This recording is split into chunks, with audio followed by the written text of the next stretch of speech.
Welcome everybody to the Gecko Pod. This is episode 83. We are a podcast for the gecko community where we talk about breeding crested geckos as a hobby. We talk about a little bit of business here and there. Today we're excited to have one of the OGs of crested geckos. We have Alan Repashy. Thank you so much, Alan, for hanging out with us, sacrificing your busy time to be with us to chat geckos. So yeah, appreciate you here. Thanks for not giving up on me. I know it's taken us a little while. Oh no, you're good. We were talking. We had to get through the holidays. We were talking to some folks that kept asking, like, "Hey, when's your next episode?" And we're like, "We got a really good one coming. You got to be patient, but it's gonna be worth it." So here we are. But yeah, excited to be here, Alan. Obviously, you are the reason we're even here. So. Thank you for, pioneering the breeding of the animals and making the commercial diets. I don't think it's so crazy. I heard you say it on Tiki's podcast and maybe even on the Project Herpetoculture one, but the fact that there's such turnover in the hobby so quickly, that it is sad to me and alarming that there would be people that maybe don't even know you and kind of everything that you've pioneered for the hobby. So just want to thank you. And it's been obviously a big life-changing experience for me and Harry and many others to work with the animals. And we're super passionate about Rhacodactylus, Corlophus, Crested Geckos, however we want to classify them. So just super just honored to be able to work with the animals and kind of be you're at today due to your contribution. I'm honored that the animals picked me to give them a voice, I guess you would say. You did well. To bring them to the world in all of their glory, because they definitely deserve it for sure. Well, I don't think they're going anywhere. I don't think you have to worry about that. Yeah, thank God. That was the goals in the beginning were so small. It was just like, hey, my goal is to make enough of these and get enough people excited about them that they won't leave the hobby. Because, as an old timer like me, you see so many things come and go in the hobby, and it's just like crazy. Like even stuff that's super rare and expensive now that was just like not even something you wanted to buy in the pet store, like Cordialis or something. The Cataphractus were $10 or $15, and they were in every single pet store. It was just like an import, back in what was that, the 80s and something, and now I can't get them. Yeah, and to think that when something is so common that you don't see any. I mean, the bottom line is, all of us hobbyists, to grow our hobbyists and have success, you have to find a financial way to help support yourself, and you just can't do that when you buy something retail for $10 or $15. You're like, I can't. How do I set this project up and without a grant from the government? If you're trying to fund yourself, you have to have you have to start. If you want to make $1 million, you got to start with 10 million and get out as fast as you can, or you have to have a plan, to make it work for you. And so we've always looked at animals and how much you want them is based on how much they cost, and it works in some scenarios, and it makes other animals disappear in a lot of ways. So but with the crested geckos, we're lucky we had the fact that they were valuable, and that was definitely something that sparked my interest. But at the end of the day, they were just so damn cool. And I was always on the fringe. I had my mainstream focuses and stuff, but I like challenges. But I always wanted to find the stuff that nobody had bred and nobody had done much with, and work with it. And so the Crested Geckos kind of filled both shoes, and it worked out great. Yeah, you marketed the thing really well, and it just took off, and here we are, decades later, and it's been amazing. So I can't believe it's been, 20 years or 30 years? What was it? It's got to be 30, right? 30 years. Jesus, God. Oh my gosh. Yeah, because this year is 20 years.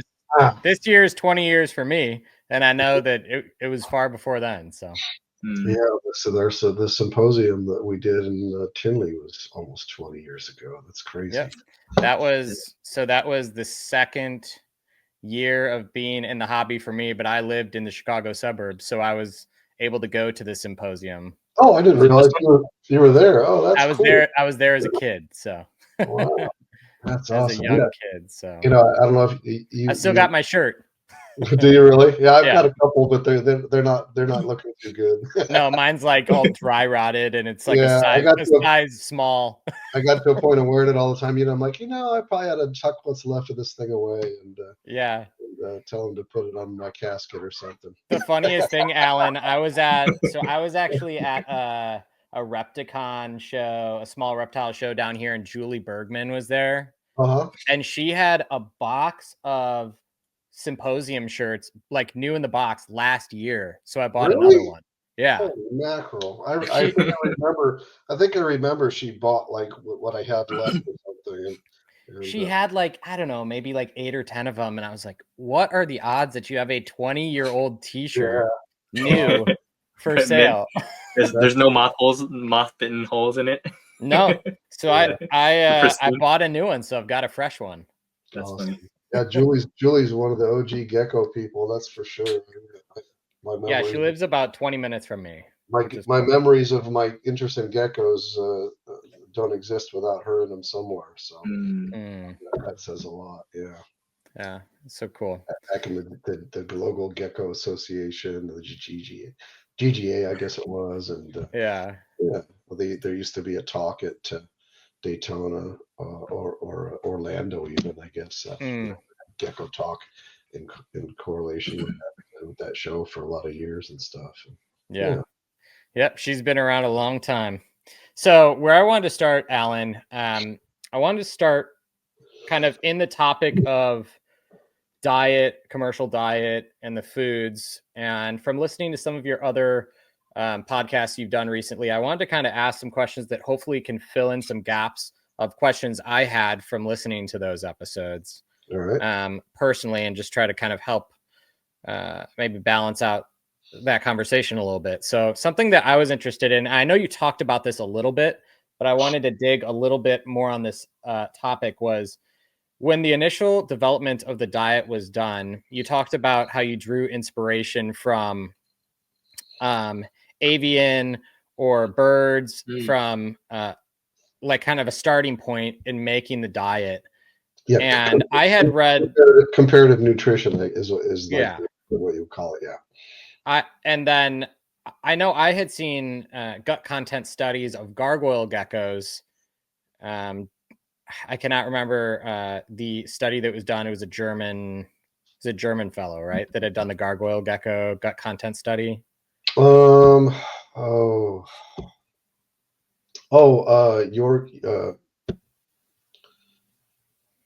I can't remember the name. Sorry. No, you're good. But was it Jorgum? I couldn't tell you the name. I read it a few years back, and I've tried to find it many times, but I've struggled. But just kind of going back to that point, when you were developing that first diet, were you taking learnings from when you were in New Caledonia, looking at the forage there, seeing? Were you there in a season where fruit was falling? Were you there in a time where it was drier and it was more of insect feeding happening, and kind of what drew that inspiration for what that starting process was like? That's a good question, because actually I hadn't been to New Caledonia yet when I started working on that. Okay. I had talked to Philippe Philippe and I are almost neighbors, and so I picked Philippe's brain and asked him questions, and then asked him questions that he would answer on after he came back from trips and stuff. But yeah, I would say that in the beginning it was just more an assumption of okay, the real question is, we know they eat insects, and we know they eat fruit or in pollen. Like, what is the ratio? How much of their diet is insects, and then is that based on a year-round food supply that is equal in both, or is it they're eating insects 95% of the time at this time of the year, and they're eating fruit at this time of the year when there's no insects available? And then what does that mean? If they eat 100% fruit half the year and 100% insects half the year, then is a 50-50 diet of fruit and insects the same or not?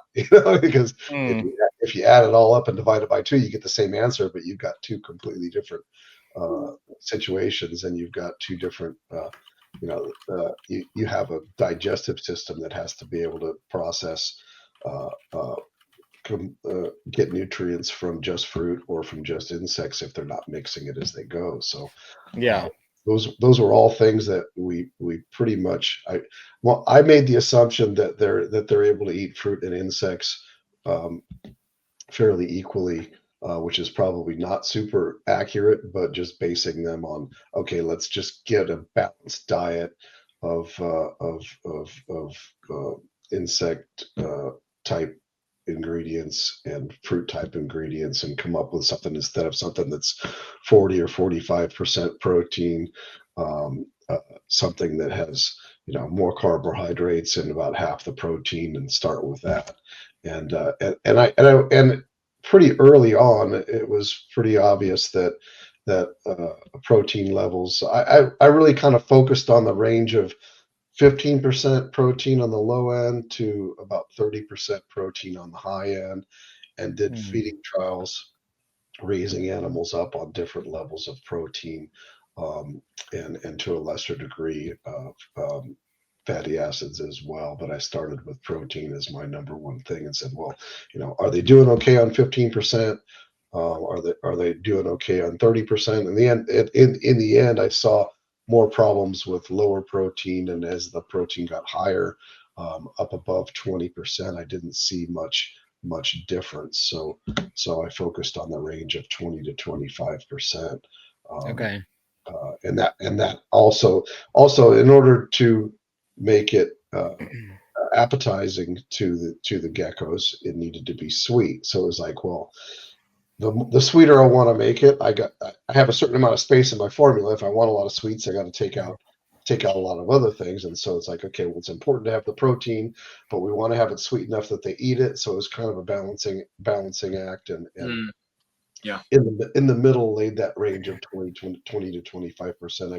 I could make it sweet, but I could still give them enough and work within that range. And then I've always been a proponent of higher lipid diets, more fat in the diet, and then it was a matter of looking at that and seeing if how they metabolize fat, because different species, different animals, omnivores can be in the middle, but how an animal metabolizes lipids, whether or not they can use them as sources of energy quickly, or they have to be stored and then converted to energy later. So looking at just general obesity observations, and I played around with the fat range anywhere from down to around 3% to up to about 15%, and kind of fell in the middle on that, more towards the lower end. And I ended up my target levels were typically around 5%, and on like a growth or breeding formula, a few more points than that. Okay. And then also in formulation, a lot of people don't realize that I have to make labels with guarantees to meet state requirements, and so when you see a guaranteed analysis of 20% protein, that doesn't mean there's 20% protein in that food. It means there's minimum 20%. It means in the worst case scenario, it's 20%. But that doesn't mean there's not 30% in there. There's only a few states that will ding you for being way over on the high end.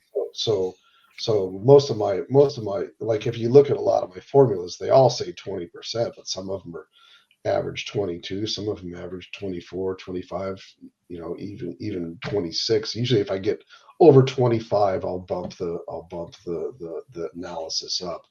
But in general, the way that in food manufacturing, the reason they want those guarantees is because those are the expensive parts of your ingredient. So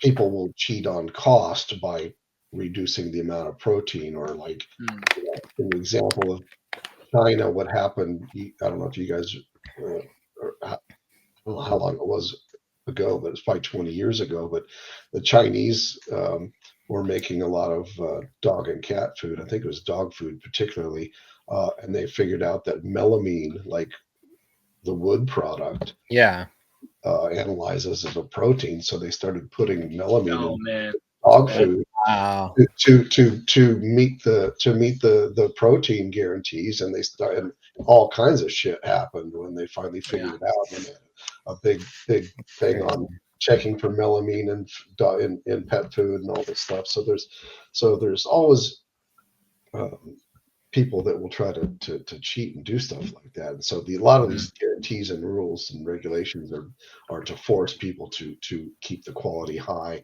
because they know that if you can make a food that is lower in protein, to save money, that you're gonna do it. They don't realize that when we're making food for geckos and we're selling it by the ounce, we have different, at least I have different, a mindset on what things cost compared to someone that's trying to sell a 50-pound bag of dog food for $30. That's where you need to pitch every penny. For me, it's like, I in all my formulation, I never once ever looked at what something cost. I would compare prices between suppliers for an ingredient, but I never said, oh, this ingredient is too expensive. I just said, I'm going to make this food, and whatever it cost is what it cost.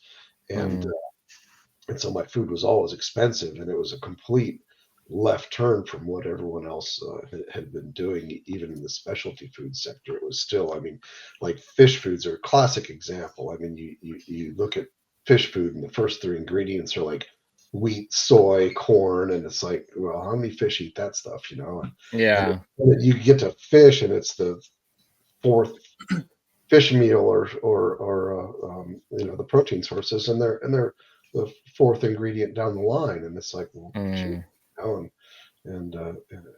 it's just it's a different way of thinking. So So I want to backtrack here a minute, Alan. You had talked a little bit about so when you were kind of dialing in the proteins, dialing in the fats, dialing in the carbohydrates, and you were looking at feeding response. So a question that I feel like is pretty common in the hobby right now is, obviously there's diets on the market, and you had talked about it. I forget which podcast you had talked about it on, but basically there's certain diets in the market that are really geared towards feeding response over prioritizing feeding response over maybe total nutrition. And then there's also diets that tout how nutritious they are, but nothing eats it. So I think the narrative that our community here has had this conversation too, where we always kind of talk about where is the balance of feeding response to nutrition, because you can have the world's sweetest food that they clean the bowl, but it's not the best thing for the animal, or the most nutritious food and they don't touch it, and neither one is good, right? Oh, absolutely. That's the fine line that I've been walking for 20 years, and it's always, and then it's not just it's not just an analysis of carbohydrates versus fats and proteins. It's also, what is that sort of sweetness? It's like, if I use a fresh like say banana powder, like dried banana, dried apricot, and then I take and just replace that with pure sucrose, table sugar. I'm going to get a better feeding response out of the one that has the sucrose in it. And so it's like, what do? Do you just fill it full of sugar because you're trying to get the best feeding response? And is sugar worse than fruit meal, and it can be worse in different ways. It can be worse for the health of the animal, and it can be worse for the person reading the label, and maybe really doesn't make a difference. So you've got to, I always decided, hey, I don't want that shit. I don't know. Sorry, I don't want that shit on my label. I don't want my first ingredient to be sucrose. Sugar. I want it to be real fruit, real banana. And or I don't want to use sucrose and put banana on the label anyways. Which happens too. There's a lot of things you can do in formulation to make the label look. You mark the label towards the people reading the label, and then you make something else that best feeding response. So that's a morality thing, and that's nothing to do with nutrition. Something that's interesting I've seen in a lot of diets recently is they've been touting the fact that they don't have artificial flavors, but they have natural flavors, right? Yeah, which is both a chemical flavoring. Yeah, absolutely. And, it's just an interesting twist of words. Yeah, and because I don't know how mine is labeled. I think ours is labeled natural flavors. Yeah. And to be honest, those flavors are not there, in my opinion, and from my working with the foods. The actual flavoring in the labels is there for the people sniffing the jars. It's not there. Yeah. So when they open the jar, it makes them feel good. It's not there for it's not there for the geckos. It's for the people sniffing the jars. It's like, oh, it smells so much better. They like, and people don't, if you're not a scientific person and you have just a reactionary mind, and you just say, you automatically assume, oh, if I like it, if I like the way it smells, then the geckos are going to like that because I like it. And it's just so untrue. It's people, you anthropomorphize your geckos, and you say humanizing them. Yeah. What I like, they're going to like, and that's not necessarily the case. Usually, not at all the case. Alan, when's the new mocha latte freeze flavor coming out from Repashy? Right. When are the cheese fry flavors coming out? Yeah, absolutely. Do the crested geckos not take into account the smell of the food? Is that what we're? I don't. I mean, I did feeding trials with the same exact formula with and without flavoring, and I never saw any difference whatsoever. Wow. Okay. Yeah, that's interesting. But in our situation, we have something that is, we have Pavlov's dogs in our terrariums. Yeah. When you go put the bowl in, they'll go anyway. They're going to go to it because they know that that's where the food always is. I see. If you're up in a tree and you're looking around, maybe scent is going to be that trigger that makes a difference. But in our little conditions and setups that we create for the geckos, it's not like they need to be able to smell it to find it in their cage, right? Got it. Yeah, makes sense. And once they figure out where the food is, and once you have an animal going to a bowl to eat, they're going to go to that bowl no matter what you put in it, and they're going to taste it, and then that's what's good. Okay. And then the question is, are they going to eat more of it, or are they not? Right? Are they going to taste it and leave? Are they gonna eat the whole bowl? Yeah. Or something in between. So in your testing, Alan, did you find that a diet that was thinner or thicker had a better feeding response?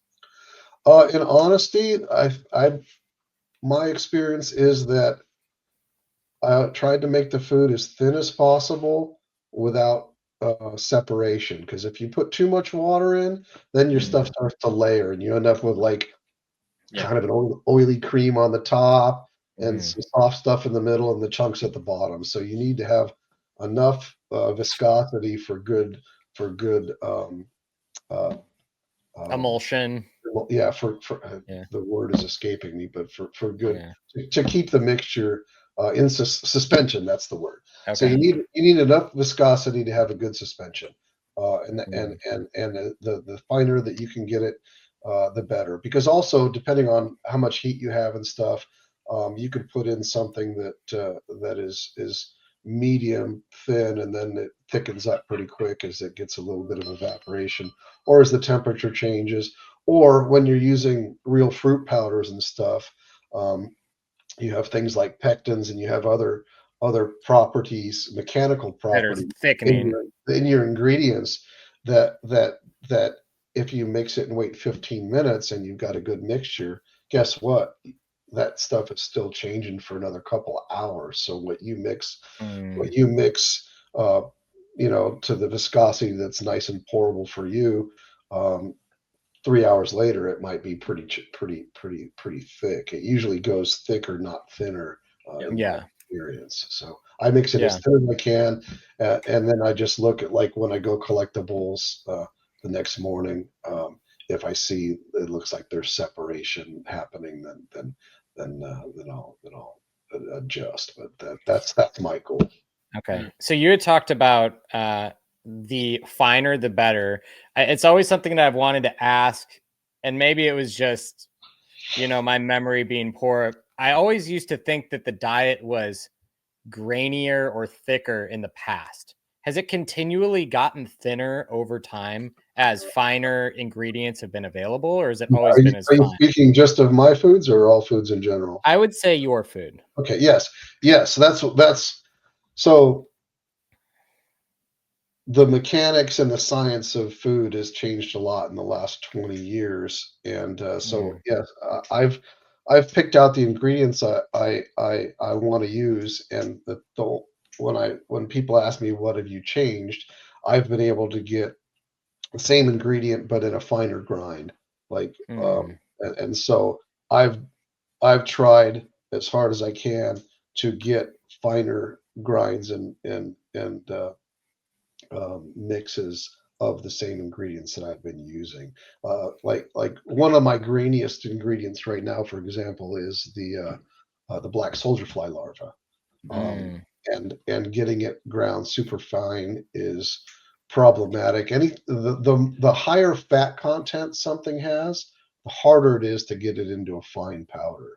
It probably just turns into peanut butter when you try to grind it. The fats will start to I don't know what the right word is, but it will start to make the stuff stick together into fine clumps, and it'll just squeeze it into, like you say, peanut butter.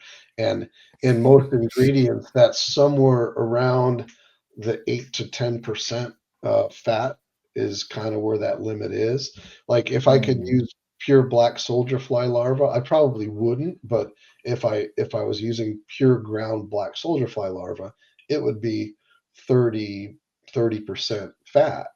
But in order to make black soldier fly meal into meal and make it something that can be used in the feed formulation, it has to be defatted.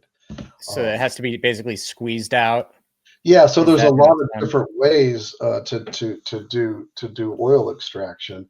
The most commercial way, and the way they do like fish meals and a lot of other stuff, is a chemical extraction, like with hexane and other big chemical processes.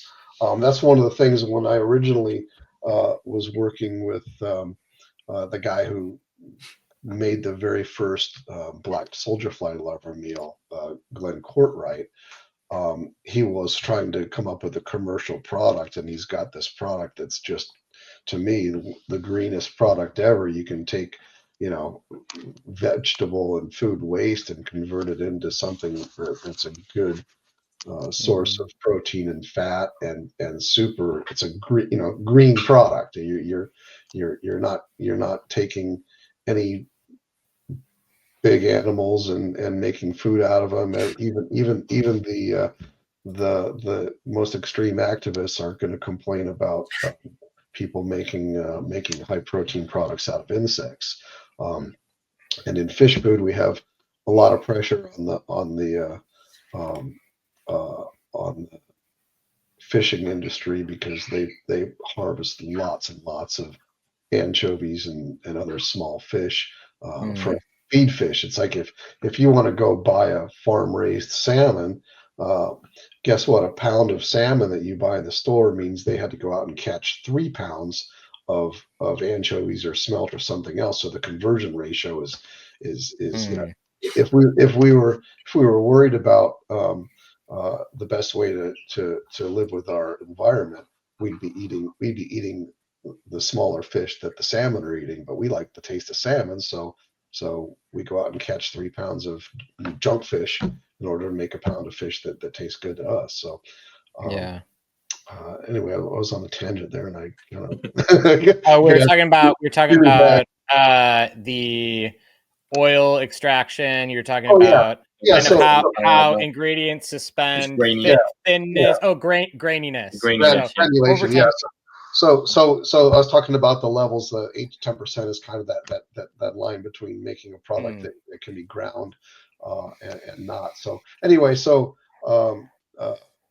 Glenn ended up. We talked a lot, and I suggested that he look into the way that they process some finer seed oils, and so he tried running the black soldier fly larva through a seed press, which uses like 30,000 psi, and it just squeezes the oil out of them. And it ended up being a valid way to defat the soldier fly larva, where if you buy soldier fly larva meal that's coming from other countries like Asia, it's done with a hexane process, and you can smell the meal and smell the difference because you're chemically stripping, not just the fats, but you're doing all kinds of stuff when you're trying to remove the fats chemically. And then you look at something that's cold pressed and it's just squeezed and it's still fresh and still there.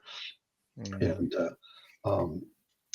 circling back again, I got to answer your question, but yeah, getting the fine grinds has been something that over the years I've done better and better at as I've found better sources, and as technology has come along that's allowed things to be ground finer, and having the buying power in some cases.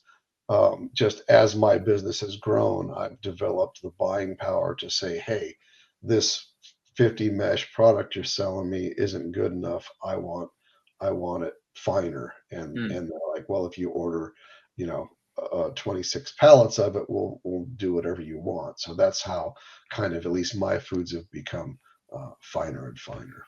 What was the draw to making it finer? Did you do testing where you thought the feeding response was better? Did you feel like the final product, like the mixed product, was something you were happier with? It goes back to the suspension, because if you mix it with a lot of water, certain parts will settle to the bottom and they'll eat all the food off the top, and you'll end up with a bunch of gritty stuff in the bottom that they're not getting, which is an important part of the balance of the food that we're making. Interesting. Yeah, no, that's really interesting. Yeah, I always thought that. Like I remember when I first started buying your products, it was the mixture of the base plus the fruits in separate bags. Yeah. That was a long time ago. Yeah, I had those in my bedroom, and I'm like, okay, I got my mango powder here, I got my banana powder here, I got the base here. Yeah, and so just to see the evolution of kind of where the diet has gone, I always wanted to know, I guess, what led to that and what your mindset behind that was. The whey protein and stuff like that has always been fine, but there's been a lot over the last 15 years, I'd say, with plant protein development and products like the whey. I mean, the pea and the rice used to be quite grainy, and now they have, because they're using it in sport drinks and protein drinks and stuff. Now they have instantized rice and instantized pea proteins that are super fine, and they don't clump, and they're not grainy. And so I've transitioned into those products as they've found their uses in other markets. I've adapted those, and always, whenever I can find a finer version of an ingredient, I typically go that way, as long as it's economical and it's a good, reliable source for me. Okay. So when you were developing the diet, I was curious, as far as you had talked about kind of when you're doing that testing, you were playing around with your ratios, fat, proteins, carbohydrates. What did you see as the biggest increaser and decreaser in feeding response? Oh, it's the sugars for sure. So sugar for increase, and from a decrease standpoint, was it too high of fats, too high of proteins, too low of sugars? It's a difficult question. I mean, because like when I came out with the grubs and fruit, the black soldier fly larva meal, it definitely muddies down the fruit and carbohydrate attraction. Like if instead of black soldier fly larva, I use a different ingredients, the overall sweetness, at least in observation with the geckos, is higher without it. So the more black soldier fly larva meal I put in the formulas, the lower the more it affected the feeding response for crested geckos. But for gargoyle geckos, they didn't seem to mind it, and Leachianus as well. So if we look at Rhacodactylus overall, it's not all the same. And the ciliatus, or whatever we call it now, they're more drawn to the sweeter. They have the sweetest tooth of the family, I would say. Yeah. Okay. I'm curious about Sarasinorum. What was your take on the diet requirements of Sarasinorum? Because I keep quite a few, and I've always felt like they get obese really easily. They do. They love insects even as adults. So I was always kind of curious what your take on Sarasinorum requirements are. Yeah, unfortunately, I'd say I never really gave the Saras a fair shake. I didn't have a very large group of them, and they weren't my focus on like I never used the Saras for any kind of a feeding test or anything, because they were always kind of like, they weren't project B, they were project D, I guess you would say, because it was kind of, for me it was like crested geckos, gargoyle geckos, Leachianus, Chihua, then Saras were kind of at the bottom of my focus list, I guess. So I never really, I never did any trials with them, or never spent enough time. Didn't give them the attention they deserved, I guess, because at the end of the day, I was in business and following the money, and my focus was to make the best crested gecko diet I could. So certainly, yeah. Sorry, go ahead, AJ. Oh, I was just going to ask, do you know, because I know Philippe had a decent collection of Sarasinorum at one point. Do you know kind of how he was feeding his animals successfully? He was feeding them the food that I was giving him. Okay, just the crested gecko diet. Yeah, okay. and insects as well. I mean, and when I say I didn't have very many, I mean I had, I don't know, at the biggest, I'd say my Sarah colony was probably about 100 geckos. But when I got, it's a drop in the bucket with everything else. 10,000 crested geckos. That's like it's you hardly even look when you walk by. So, I had enough. If I didn't have anything else and I had Sarah's, I'd be focused on what is the perfect diet for Sarah's. But it was just they just got lost in the shuffle, I guess. Yeah, I know I'm passionate about Sarah's. I know there's a handful of people that are also, so I figured I'd throw them a bone and ask you that question. Yeah, no, for sure. and I had them for quite a while, and they just didn't really interest me much. And then I met Michael Troger in Germany, and until then I had only seen pictures of the ones with the spots and the dorsal striping on them, and then I was like, oh wow, that's cool, and that kind of gave me more interest. And then bad luck would have it, I guess, Michael Troger, after I'd known him for a few years, he got sick and passed away. And his widow contacted me and said that he wanted me to have his collection, and so I bought that collection and brought it back to the States. And with that, we got all kinds of cool stuff. We got the Mount Covis, Lechianus, and we got quite a few. We got his whole collection of patterned Sarasinorum and some interesting stuff that is, I can still see it in animals out there when I look around. So it's pretty cool. That's really cool. Yeah. Always have been a lover of the Saras. So yeah. Sorry, Harry, I cut you off there. They were always they're always, you know, they're a little high strung compared to a little bit. And, a little bit. but they have their own place for sure. Alan, so you create the diet. Were there any other competing diets at that time when you're creating, or did you have like a pretty long run with the diets? No, there was nobody. When I was working on the diet, when I was pretty much the only one that even had crested geckos. So there was no diet until Pangea came along, and he was actually my biggest dealer at the time, and then he just decided to do his own. To do his own. What would you describe as the biggest differences between like the approach that Pangea takes to the food, like their breakdown of their formulation versus kind of what your food is, if you were going to compare them? I'm not asking you to smear them or anything. Just like objective. I mean, is it more that they have more sugary diets? Is that why what they're doing, or? I mean, he made. There's a couple of things that he did, which were probably some of the reasons that he made his own food, which is because I wanted to make a food that, well, it's hard for me to say without. Yeah. You know. Gotcha. But I was non-compromising, and a lot of one of the biggest complaints. We'll go here. One of the biggest complaints about my foods back in the day was that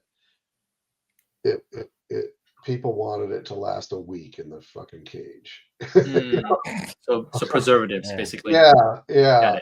And I'm like, it's made out of fresh dried fruit. It's like, if you put a piece of fruit on the table, are you going to eat it the next morning?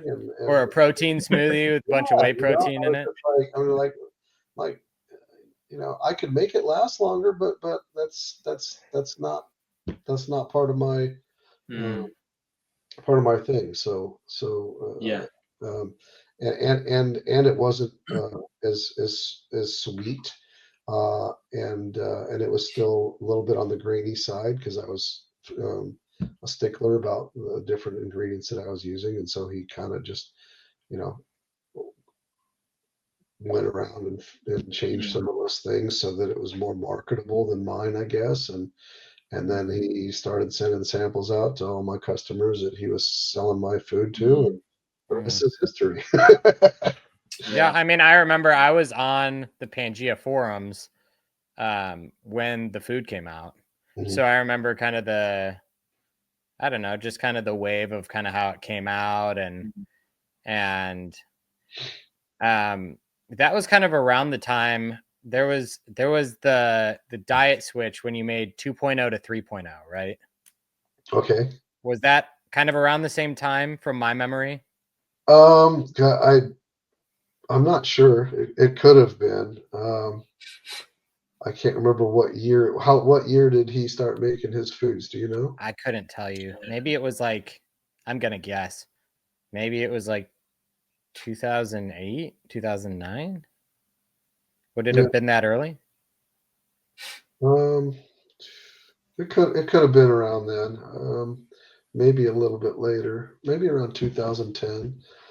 That formulation 3, I remember. This is just, feel free to correct me. It's your diet, but from my memory, I remember that the difference in the diet was. I think I started using more plant proteins. Yeah. Yep. Yeah, and then so 2.0, what you had called 2.0, kind of got replaced by 3.0, and then fast forward a little bit of time, Classic came out, Right. which was 2.0, correct? It was very similar to 2.0. Yeah. Okay. It was. I wanted to give people more options and start making some different formulas. Okay. And everybody always there was a lot of people that liked the old formula. And yeah, there was a lot that happened. Like Pangea started making food. I changed my formula. Some people didn't like it, so that was a good opportunity for people to try something new. So it was kind of just it was a perfect storm. Perfect storm for a shakeup. Which I mean, and honestly, I mean, how often do you have 10 years of kind of like an exclusivity on a market? Yeah, So, you had a long run with nobody I challenging. had a long run, and looking back, I mean, it was like, God, I mean, now with all the diets that are out there, it's just like, well, yeah, you know, I don't even pay attention to who's making diet now or anything then, but back then it was more personal, and the Crested Geckos were kind of my baby, and it was like raising a kid, and all of a sudden, you know, they're off to college, and they're doing their own thing, and other people are teaching your kids how to do things. And it's just like kind of like, you know, it's just an evolution that, you know, nobody that's ever been a parent can explain what it's like to have a kid grow up and leave the house unless, you know, and without experiencing it themselves, you know. And that was kind of like the geckos were to me. It was like, oh man, I guess it's time to pass it on. to turn my kids loose, you know. And not be upset about other people, you know, trying to come in and do things. So did you commercialize the Crested Geckos along with the food at the same time? So I remember you mentioning in the other podcast. Was it at the same time that it went a lot bigger? Like so that involves the Petco story, which is you know, there was the hobbyist thing, and then my ultimate goal was to make them a pet that everyone could have, and so I worked out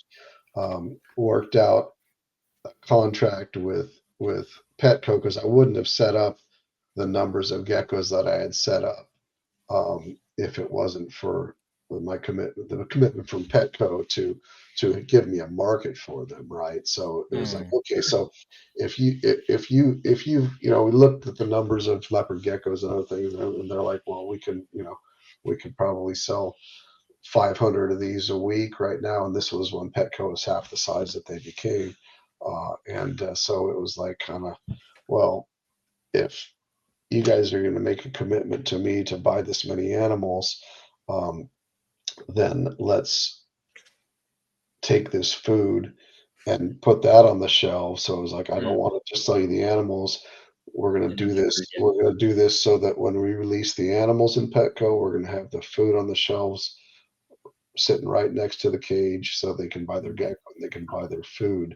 And so for people other than like advanced hobbyists, that was the introduction that they were exposed to. So they never seen a Crested Gecko diet, and they never seen the food, and they kind of both showed up at the same time. So they were kind of glued together in the beginning.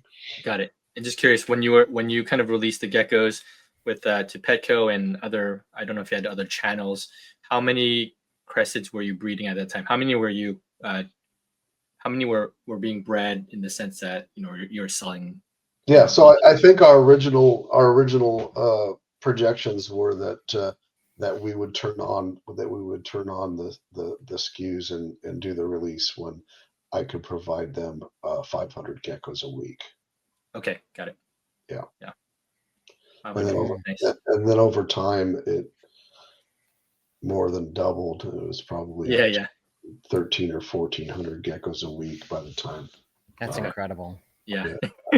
So you must have had a huge warehouse cranking these. Yeah, I had it. It was at my house originally, and then I moved it to a friend's nursery and did everything there. And that was kind of like I created my own monster. That was when the passion kind of left for me, and I was like, man, this is like, I said it a bunch of times already, but it was like going to a chicken farm. There was just the interest just went away, and the food business. Sorry, No, you did.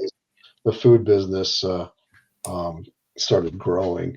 I can't figure out how to turn that thing. So the food business was really kicking ass, and so then my focus was like, well, how do I need to get my colony to someone that can carry it on, because I could have easily just pieced out all of my geckos, because at the time there was a huge demand for them. I could have sold them in 100 lots, and they could and just had them absorbed into the hobby.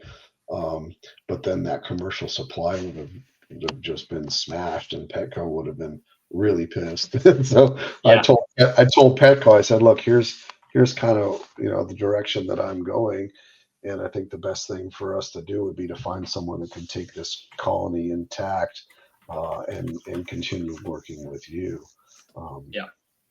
And then like 4 hours later, I got a call from Bill Brandt, who was at the Gourmet Rodent, who was at the time, it took over the biggest supplier of leopard geckos and colubrids and everything else. And he was like, yeah, I'm all in.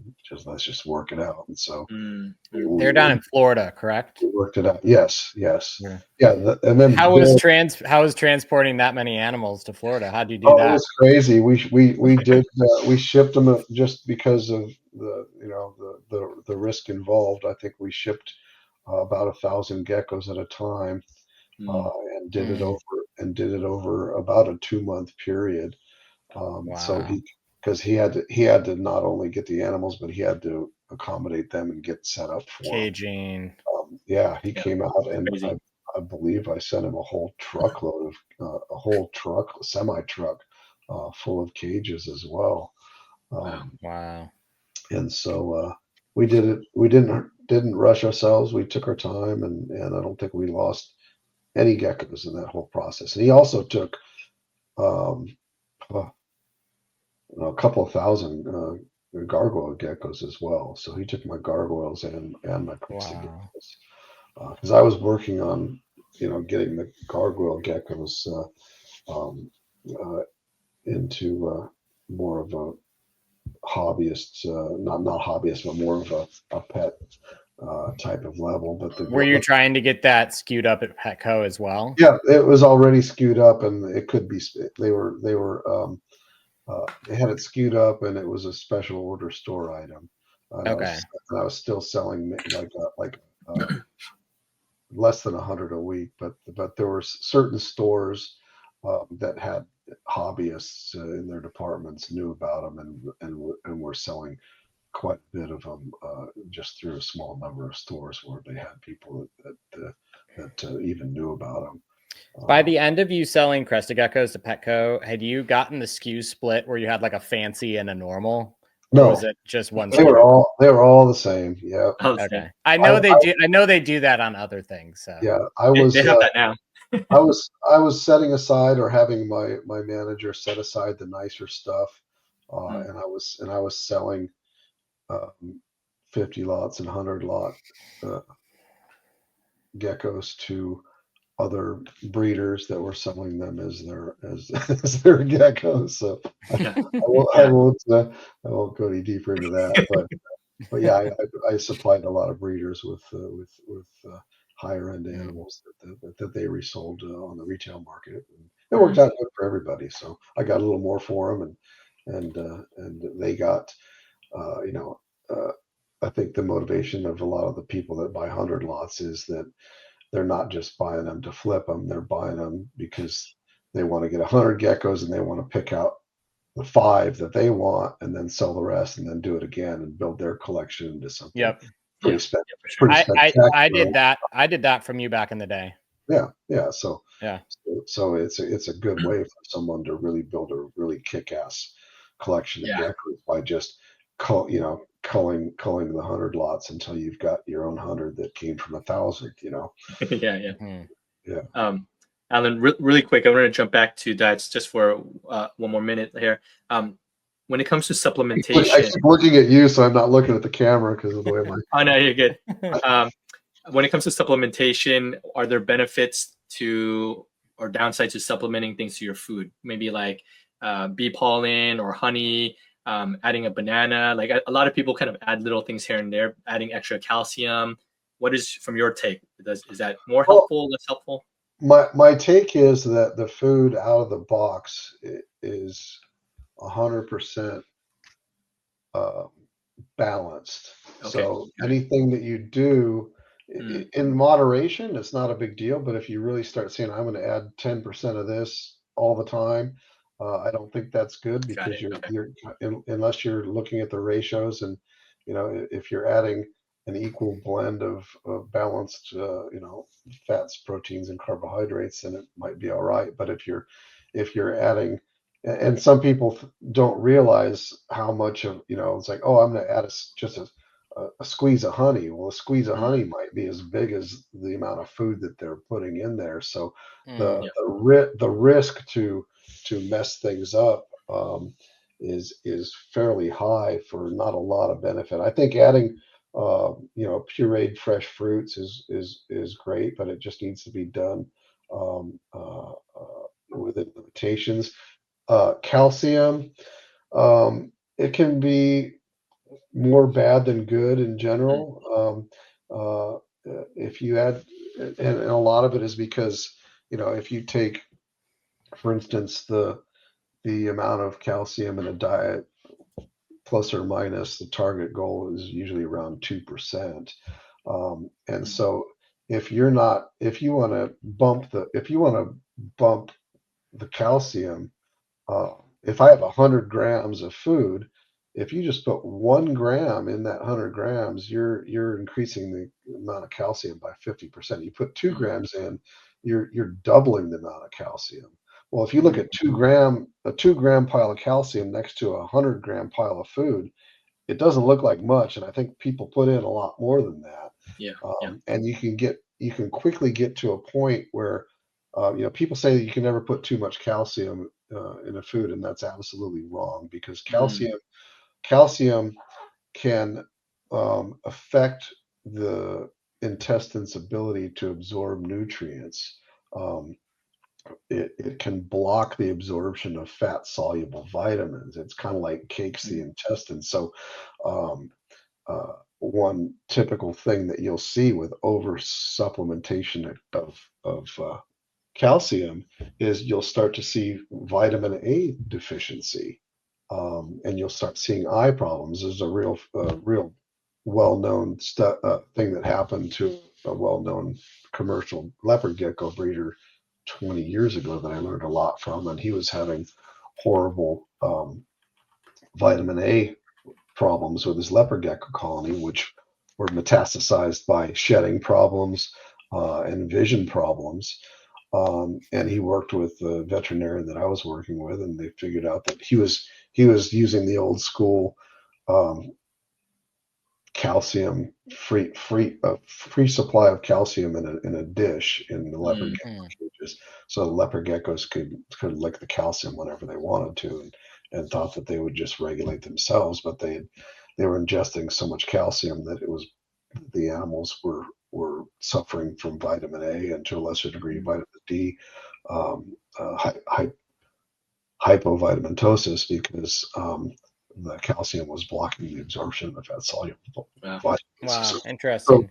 So if you're going to supplement with calcium, I'd say the one caveat through all of the Rhacodactylus, I would say, because they were always the most difficult, is Chihuahua. And Chihuahua have a very hard-shelled, different egg than the other Rhacodactylus, and you can see that. And they don't lay eggs as often, and it takes a lot out of the females. And you'll see, even in a healthy gecko, you'll see the tail will get a little zigzaggy. And their heads will kind of cave in a little bit. And so supporting laying females, I wouldn't even do it until they got to their probably third clutch of the year. But that would be like one scenario where I'd say, yeah, extra supplementation could be beneficial, but I could never put that in a diet that's a complete diet to be fed all the time, right? Yeah, got it. Especially when I'm not focused on feeding Chihu. I'm focused on feeding crested geckos. But so crested geckos, I'd say, don't, it should be right. Don't mess with it. Look for other problems if you're having issues. So when you see diets that are marketed as like breeding diets that have higher calcium ratios in that, you feel it's just marketing? Yeah, I do. Like the breeding formulas that I've seen have higher levels of protein and maybe higher calcium. And I'd like to say my answer is, well, all of my formulas are breeding formulas. That's how I made them. If you want more calcium and more protein, feed an insect. Yeah. Well, I mean, feed an insect, but you're not going to get more calcium by feeding insects typically. What if you dust them heavily? Yeah. But it definitely. And then people also, when people ask if they should supplement when they're feeding my foods, I always have to back up and say, well, are you talking about you're feeding my foods exclusively? Because if you're feeding insects, that needs to be treated completely separately from my food. My food is not designed to carry the nutrition of an insect. If you're feeding, 30% insects in your diet, my food is balanced food. The food itself is balanced. The insect is not balanced. So if you keep adding an insect into the food mix in that way, you're doing the same thing you're doing as if you're adding some other ingredient into my food. You're changing the analysis of my food if you're including that insect value. Are you saying like blending it into the food or feeding it? No, I'm just using that as an example. I'm saying if you're feeding insects one day and my food the next day, but you're not supplementing the insects, then those insects are really contributing to the overall nutrition that the gecko is getting. So my point is that the insect should be supplemented separately. Yeah. And so my food is whole the way it is, but if you're feeding half of your diet insects and you're not supplementing the insects, then that's going to affect the overall nutrition that the animal is. Yeah, that makes sense. Food is the food, and insects are insects. Insects should always be dusted and treated like a separate entity. Yeah. So my food doesn't compensate for other things that you're feeding them outside of. Got it. Yeah, that makes sense. Sorry, so when you had your large collection, what did your feeding regimen look like? Were you feeding any insects, or were you feeding? I was feeding no insects for, I would say 10 years. I went without feeding any insects. Wow. Except for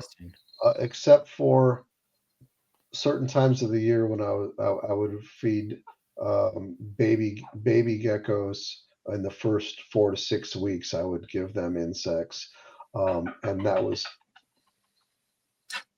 Sorry, that's hey, Pickles. That's a bird. I have no idea what he's about to show us. Is that a dog or a bird? No, that's a bird. Here, Pickles, say hi. You see him? hey, Pickles. You just chilling there the whole time? Yeah, he's just hanging out. That's awesome. That's so cool. He started getting jealous. He doesn't like listening to other people talk. So, Alan, the standard, I mean, even between like what we do is we're feeding insects in conjunction with diet. Yes. We're feeding insects once a week, twice a week, and diet twice a week. Yeah. Do you see downsides to that if we're gut loading our insects well, we're dusting our insects well? No, not at all. The only reason, though, I mean, the reason that I never fed crickets or insects was not because I thought it was bad. It was because I couldn't afford to. Yeah, it's a lot. So in an ideal world, would you have been doing, two insect feedings a week or one insect feeding a week? Absolutely. I would say I formulated the foods and developed the foods so you wouldn't have to. And I did that because we were looking at trying to make the leopard gecko something that anybody could take home and keep as a pet, right? So if another thing I've said a few times, it's like the mother takes the daughter to the reptile department and mommy, I want a gecko. And she says, what does it eat? And you're like, well, you got to come back every week and get geckos. And mommy says, well, crickets. Yeah. let's go look at the fish Yeah. let's go find something else. So I wanted the proof of concept was that they could be kept that way. Yeah. Makes sense.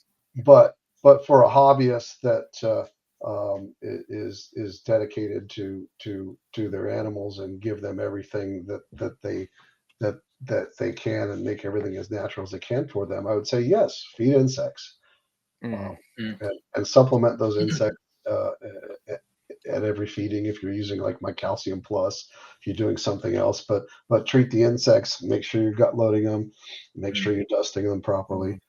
But yeah, I would always say that insects are I guess the thing that I would say that they contribute more than nutrition is enrichment. They give the geckos something to do. Letting them chase insects, chase crickets around a cage.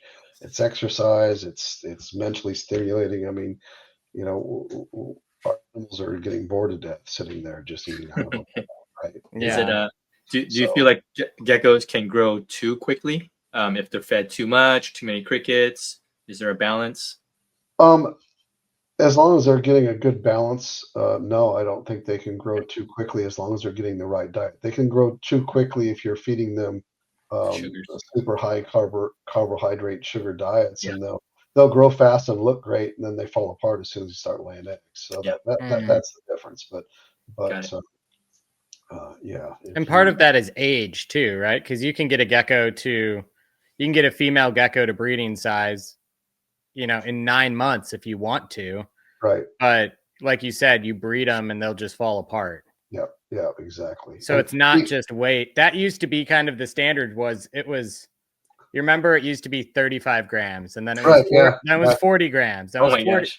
Now it's 45 or 50 grams and 2 years old. Yeah. And something that I talk about freely now, but I never admitted back in the day was it's like, hey, I just raise them together, and when they're ready to breed, they breed and they lay eggs. And if they're eating the right diet, if they're raised on the right diet, that's not a problem.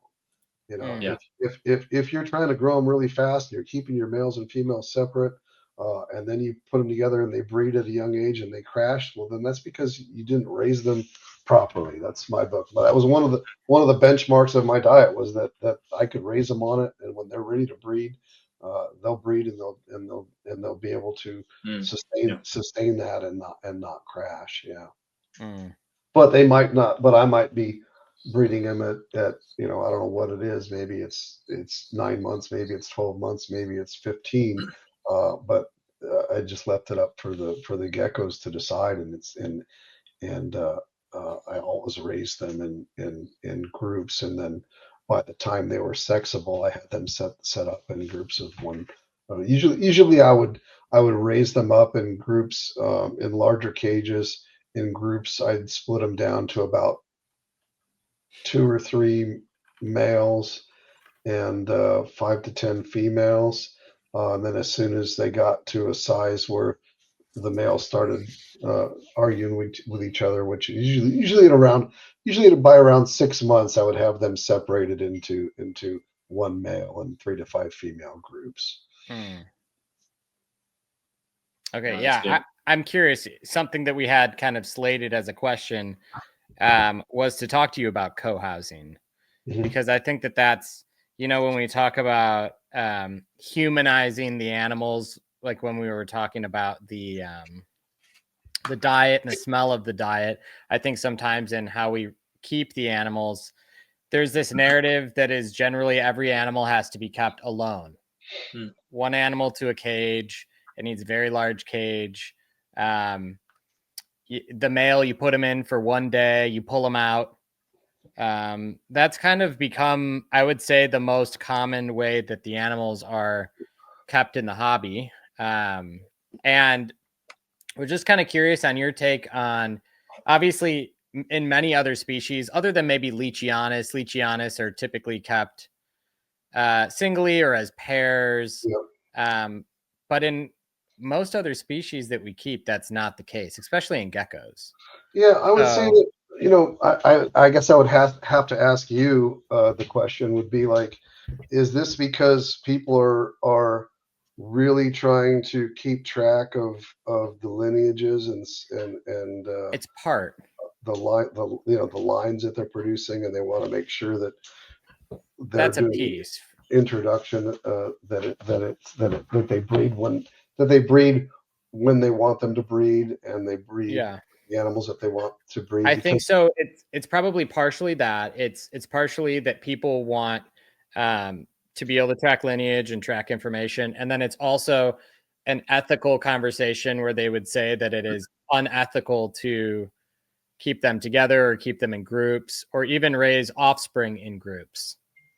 Yeah, I would say that they're, you know,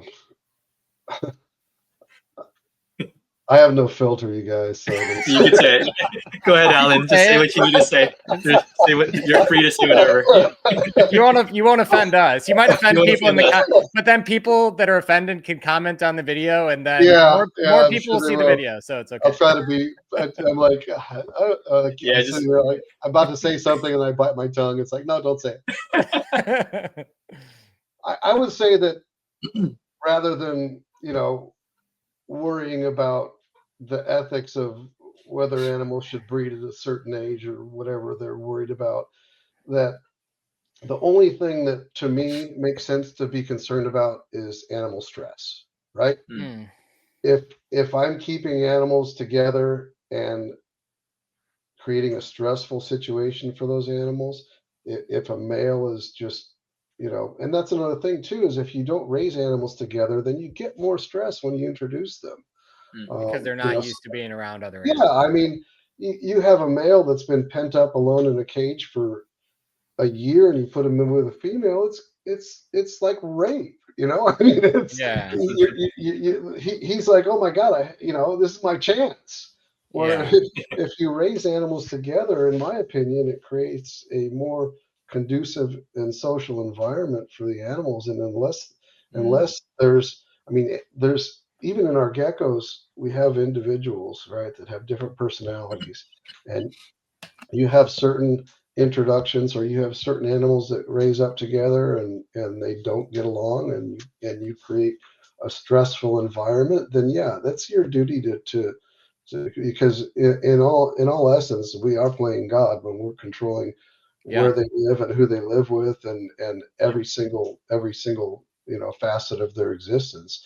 So as an ethical overlord, or whatever you want to call it, it's our responsibility to make sure that we're providing a stress-free environment for our animals. And if their stress level, I mean, if you walk into your room, you can see the signs of stress, and especially crested geckos. I mean, you'll have one gecko in the back hanging out in the hide, and the other one's plastered against the door in the corner. You know, as far away from each other as they can. But if you go in there and they're sitting on top of each other, if they're snuggling up in a cork tube, or if you've got snuggle bunnies in a cage, then why would you want to?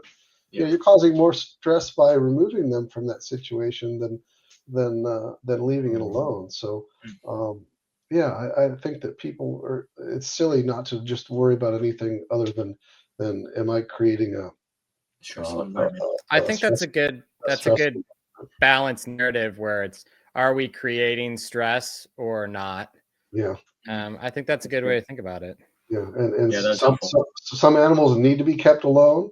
Some animals are happy in pairs. Some animals are happy in larger groups. Sometimes you'll get even two males in a cage that do okay together. That's you've got to really keep an eye on that. But yeah, I mean, just saying, oh, this female is only 9 months old, or she's 34.5 grams and she's not ready yet.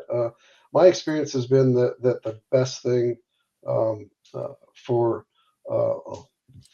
creating low stress groups is to raise the animals together, and then select your group. That's why I would take, like I said, like maybe 3 males and 10 females in a group. I'd raise them through that teenage years, I guess. And if I look in the cage and I see 5 geckos sitting on top of each other and the other 5 are all around, I'll take those 5 geckos that are together and put them in a group. Say, those guys are happy together. Let's try that again and mix stuff around and do it that way. Interesting. Yeah. That's good. Yeah, it's just so different, Alan. Like the amount of difference in the way that animals are kept now versus the way that they used to be kept.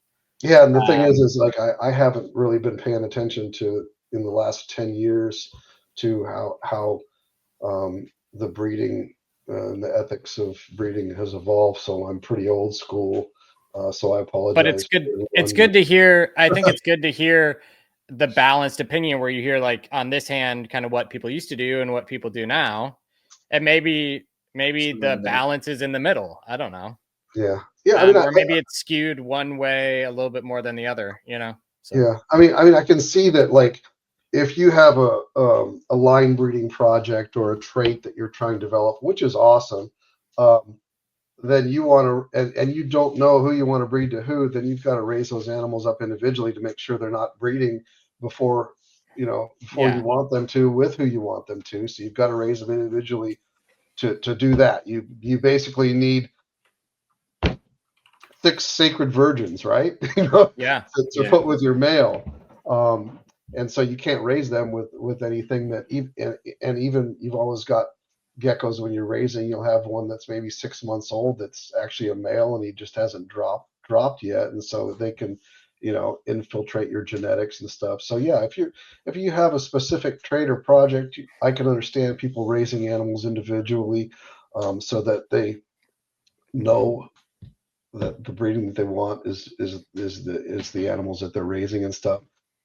But like I said, that can create stress later on because you're raising those animals individually. They don't have the social skills. The social skills. I mean, it really is social skills. I mean, it's like homeschooling a kid and not letting them, if you have a kid, homeschool kids are super smart, right? I mean, they can be if they're given the right guidance and education. Homeschool kids can be the smartest kids in the world, but if those homeschool parents don't put those kids in extracurricular activities like sports, jiu-jitsu, dancing, whatever it is, to develop the social skills, when those smart kids get turned loose in the world, they're like, well, they don't know what to do. And so developing social skills only comes from being social. You can't lock a kid in a closet and tell them this is what it's going to be like to play with other kids, right? And to think that these geckos at any age are not interacting with each other in situ is ridiculous. They're not going to be forced to be with each other, right? Because they can go anywhere they want in the tree or whatever.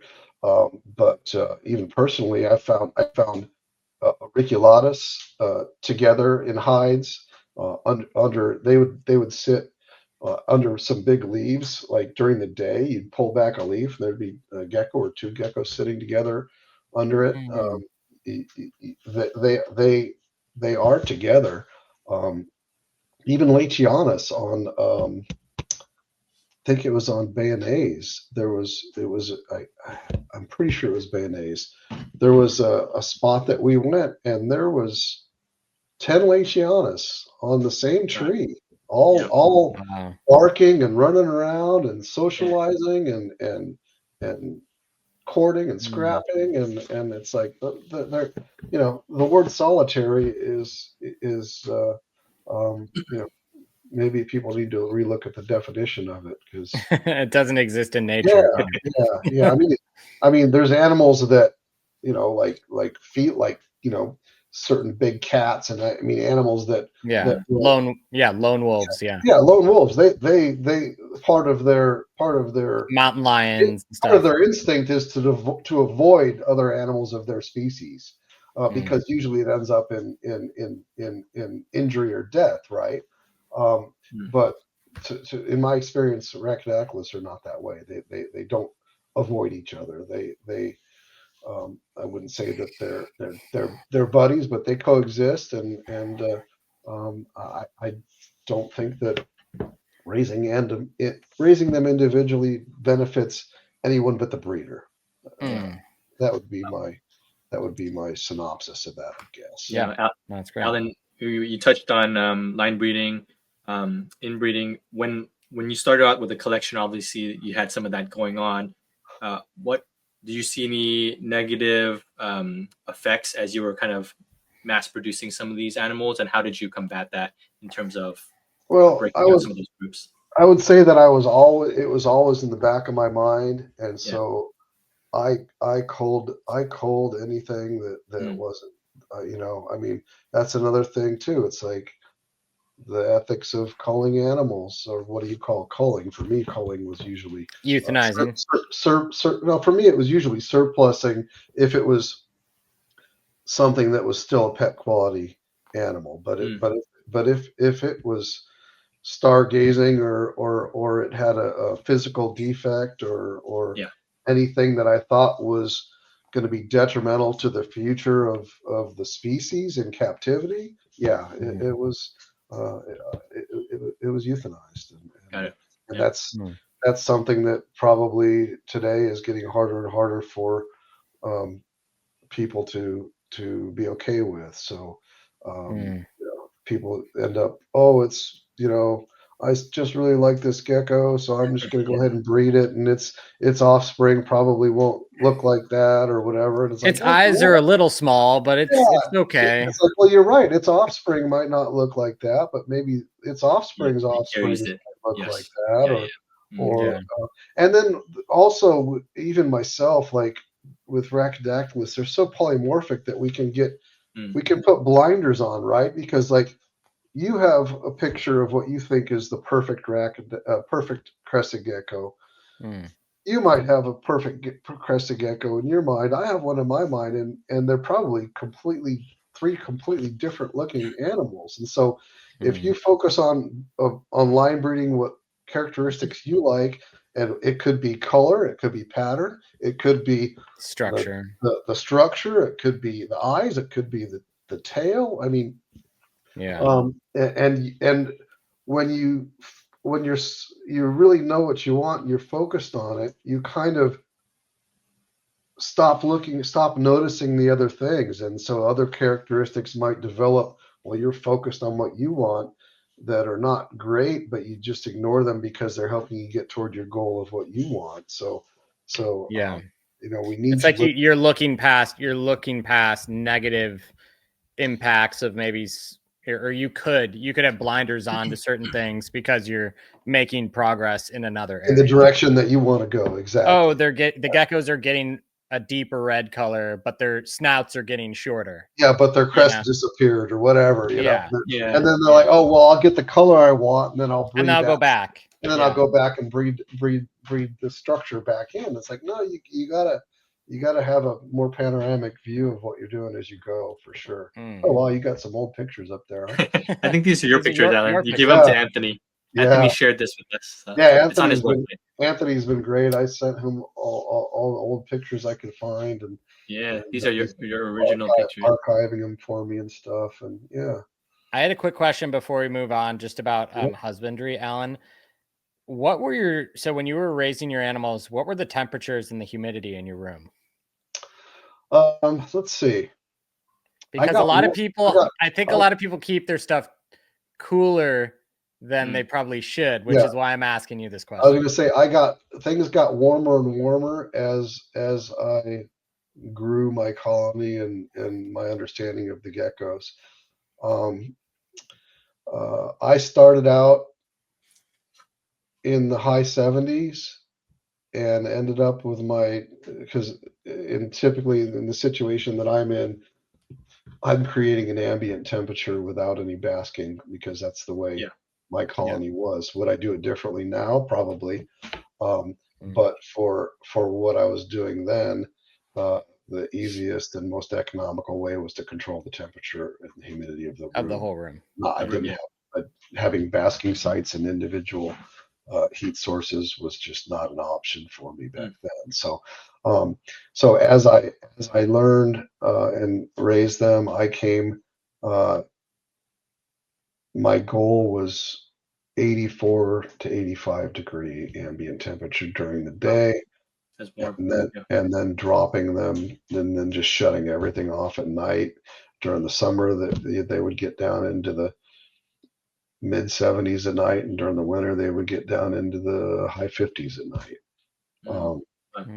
But the closer, the warmer you get, the more attention you and the more control you have to have, though, right? Because 84 is kind of, I would say 84 would be like my target temperature for, but we're talking about, I'm not talking about the best temperature for the gecko, because I don't know. I'm talking about the best temperature for me, which means where did I get the best growth? Where did I get the best productivity? Things like that. Again, we're separating kind of like where you weren't seeing any downsides in health to the animals as well. Yeah, it was to maximize production and efficiency. Yeah, whether or not, but you wouldn't be doing things that would be detrimental to the health of the animal, because that would also be detrimental to your right. So, to your profit, your production, and so my maximum efficiency was at 84 degrees. That doesn't mean animals are perfectly good, and maybe they'll live longer at 80 or 82. But for me, with my situation, I thought 84 was the right temperature. But when you get up around 84, you really have to make sure that you don't get to 86, 87. Like, you have to have really good control, because things can go bad really quickly when you get up above 87 degrees, at least in my experience. You get too dehydrated, perhaps? Yeah, and the stress level goes up, and just everything. That's a point where egg production goes down, stress goes up, controlling the humidity becomes more difficult. So just a lot of things go south when you get up into those higher 80s. Yeah. So I mean, if I was a breeder, I would say be more conservative, maybe. And if you're using ambient temperature, maybe 82, 83 degrees, not in the 70s. That was what I started with, in the high 70s. And do you know what temperatures people keep them at, Alan? No. No, but I'm afraid you're gonna tell me that I lost half my audience. I don't think, because I've been under the same, I've been pushing my temperatures higher and higher and higher as the years have gone on, because I've noticed the same thing too. The average temperature people probably keep their animals is 72. Oh, Jesus. Really? I'd say that's average. There's people that keep them colder than that. Wow. Well, that's the magic of Brachydactylus, is that they can live and do okay. They're pretty hardy. They're hardy animals, for sure. Yeah, but if you go, I mean, I challenge you to go to New Caledonia and look at the weather patterns. It's never that temperature. No. I mean, every time I've been there, it's been mid 80s during the day. Yeah, I mean, just put it on your phone, guys. I mean, you can literally go to the weather app. You can put the big island of New Caledonia on your, our primary island on your phone. Yeah. Look at the weather app, and it's pretty much every day. 80 and this also to 90 every day. This also, believe it or not, I mean, diet enters into this equation too, because the metabolism of a gecko, they need to be able to metabolize their food, and at the lower temperatures, you have things just take longer to get through the gut. Things are absorbed differently. There's all kinds of changes that happen at lower temperatures physiologically, with the development, growth, adult metabolism. I mean, a lot of nutrition is metabolism based, and you think there's a difference between an animal digesting its food at 72 and an animal digesting its food at 82 when they're cold-blooded, yeah, that's a big fucking difference. As far as incubation of eggs, Alan, did you just keep them in the same room, or did you have an incubator? You just let the fluctuation hit the eggs? I kept them on the floor of one of the gecko rooms, and I didn't like to get the eggs. I usually try to keep the eggs below 80, and let them drop. But I've had eggs drop into the low 60s, no problem at all. But I'd say the optimal temperature for egg development would be in the mid to upper 70s. Wow. Okay. Yeah, that's pretty normal. I'd say a lot of people are doing like 72 to 75 on eggs. So they're incubating their eggs warmer than they're keeping their geckos. I would say they're keeping their eggs in the same room. I mean, some people put them in a wine cooler and try to get them 68. Right. 68. Right. Yeah. I keep my eggs a little bit cooler. Mine is between 70 and 72. But I remember Andrew and Sarah, they were sharing how they just let the eggs kind of fluctuate within the room. So sometimes it pops up to 78, sometimes it drops down to 70. So maybe that's a healthy way to do it. Yeah, fluctuation I think is probably good, and you've got the whole X factor of temperature sex dependency, or temperature sex determination as well. Do you think that's at play at all in crested geckos? I figured you were going to ask me that. I shouldn't have said that. I know it's a play in Leachianus. I don't remember my answer, but Leachianus, yes, and I can't remember which range there was, but Ciliatus, I think in the mid range is probably not, but at the two extremes, I wouldn't doubt that there was.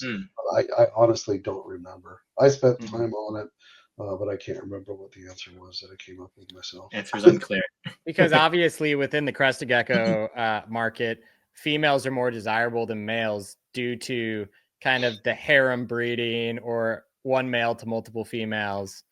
So it's always the question of like, man, how can we produce more females? You know? And I don't think anyone's cracked that code. Yeah, I mean, it sucks to be a male. It sucks to be a male crested gecko because especially if you're not. Unless you're really good looking, you don't get the women. That's funny. That's so funny. So you said temperature. What was the humidity target for the room for you? I didn't really have to control it where I was because I was in coastal San Diego. So, but typically, I would say that it was probably in the 70 to 80% range. Okay, so pretty humid. Yeah, pretty humid. Yeah, just because a lot of animals in a room and a lot of water bowls and a lot of cleaning and. Did you spray or no? No, we never sprayed. Okay, so you're able to accomplish that with just ambient humidity plus water bowls. Yep. Harry, can you pull the photos that Anthony sent us? Alan, I think these are some photos we just pulled a couple photos out of your 2006 PowerPoint. Oh, okay. Of your caging. Yeah, Anthony said that he just digitized the old talks, and I haven't seen those. I'm excited. Almost 20 years. I'm like, I asked him yesterday. I'm like, so how much of that stuff still holds up? Because that was a long time ago, and the things have changed. So can you talk us through these cages and kind of how you landed on these for your breeders? I've seen these were in the Rhacodactylus book too. Yeah, that was my old gecko room at Sandfire. Yeah. There's Harry. You want to go down a little bit and show like the other? Yeah. Yeah. So you use egg flat. So you're probably the origin of why we use egg flat still. Yeah, probably. Yeah, that's cool. And that came straight from the fact that at Sandfire, our primary businesses before I brought the geckos in was white street frogs and bearded dragons with my partner Bob Emu. And so we had our own cricket building, and we had about a 1,500-foot room just dedicated to cricket production, and we used the egg crates. And I was just like, hey, these got a lot of surface area, and maybe the geckos will like them. And it's kind of like a tree hollow, right? Yeah. I mean, there's lots of places for the geckos to get away from each other and create an environment where they can explore a little bit and stuff. So did you change this? So this was at Sandfire. Did you change this setup much by the end? No, I didn't. Pretty much the same. Yeah. Okay. And so those, you said you were running like 1.5, 1.6s in these? Yeah, generally 1.4 or 5 was I didn't run 1.6 very often. And then if I was working on a specific project, maybe I'd go down to 1.3, but generally 1.4, 1.5. So when you were raising juveniles, Alan, what was the setup on those? Because I don't know if I've ever seen how you were raising juveniles. I was raising them in the same exact cages. Really? And what was quantity? So when, say you had 100 babies hatch on one day, how is that 50 to a cage? Is that they would typically go 25 to a cage. Okay. Mm-hmm. And then you'd raise them X amount of months, and when they get split after that? Yeah, they'd get split about every 4 to 6 weeks. They'd get split down. Okay. You just basically look at them and sort them by size and split them down by then. Yeah, sort them by size, sort them by whatever was my fancy at the time.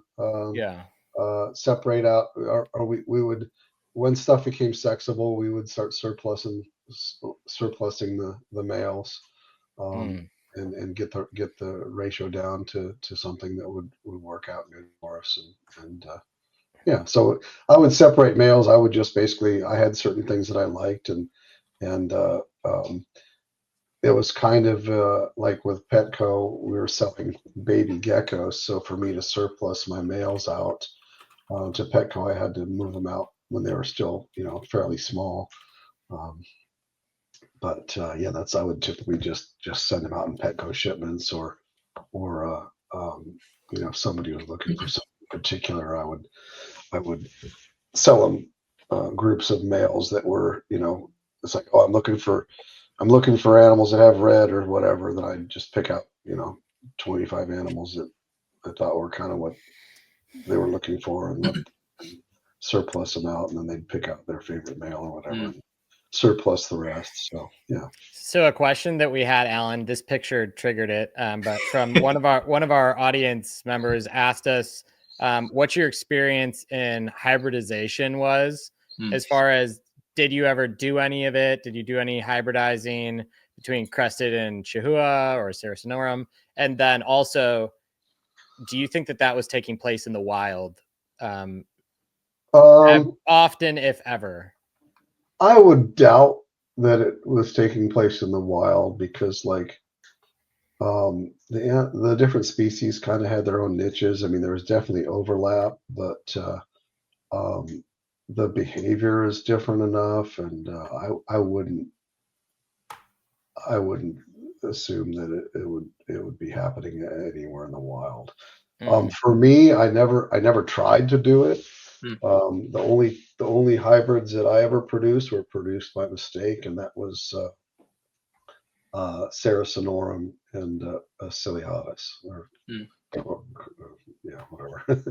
Yeah. But and that was a matter of I set aside some surplus male Sarasinorum in a cage with some surplus male Ciliatus, and it turned out that one of them wasn't a male, so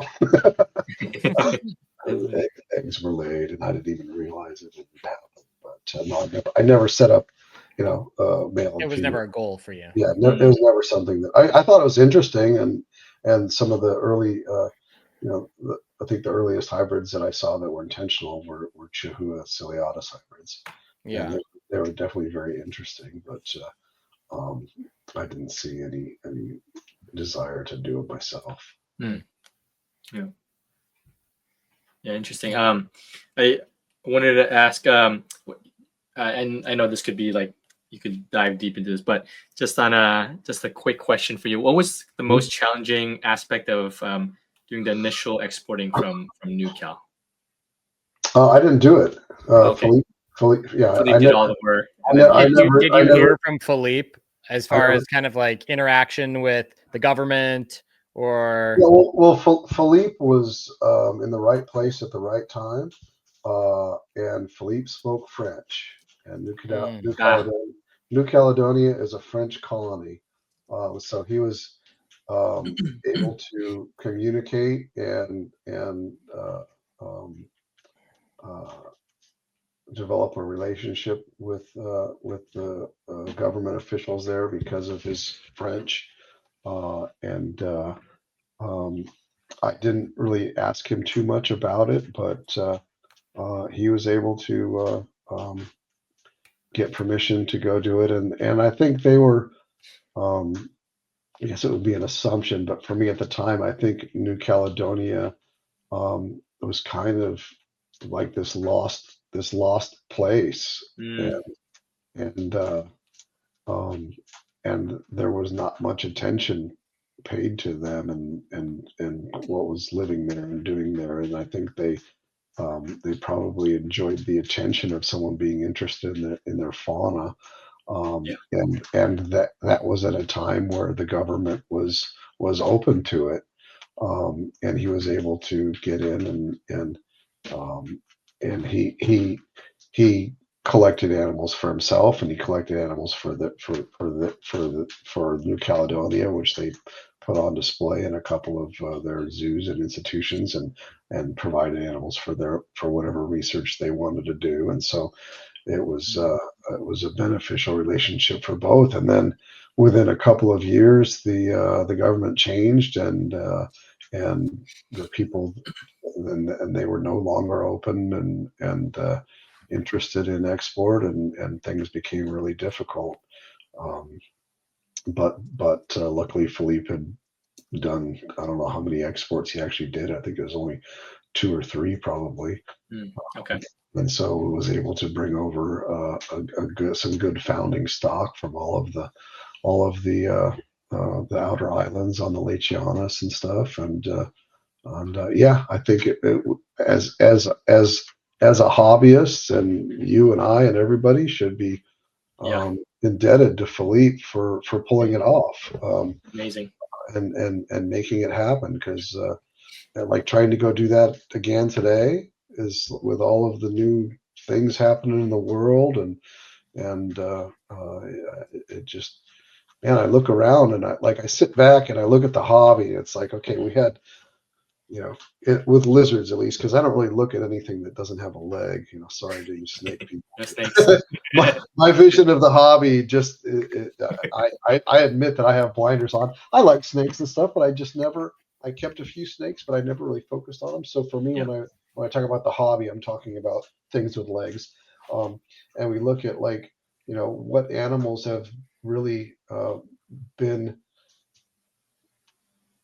commercialized to a point that they've become entry-level species that can be kept as, pets. I don't consider pets hobbyist animals. So what pet animals do we have? We have leopard geckos, bearded dragons, crested geckos, veiled chameleons, and you've got 20 years between the introduction of each one of those, almost as far as becoming mainstream. And it's like the crested geckos have been 30 years now, and what's come since? Like I keep thinking, like, what's back then it was like crested geckos are going to be the next leopard gecko. That was my vision.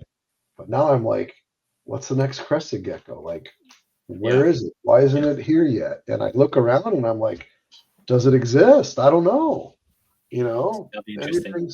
There's, for someone that wants to make their mark and say, I'm going to pick a species and turn it into another crested gecko. Like, where do you look? I don't know. It's that's true. Yeah. It's tough. I mean, there's a lot of cool species out there, but stuff that is handleable, moderate temperature, high fecundity.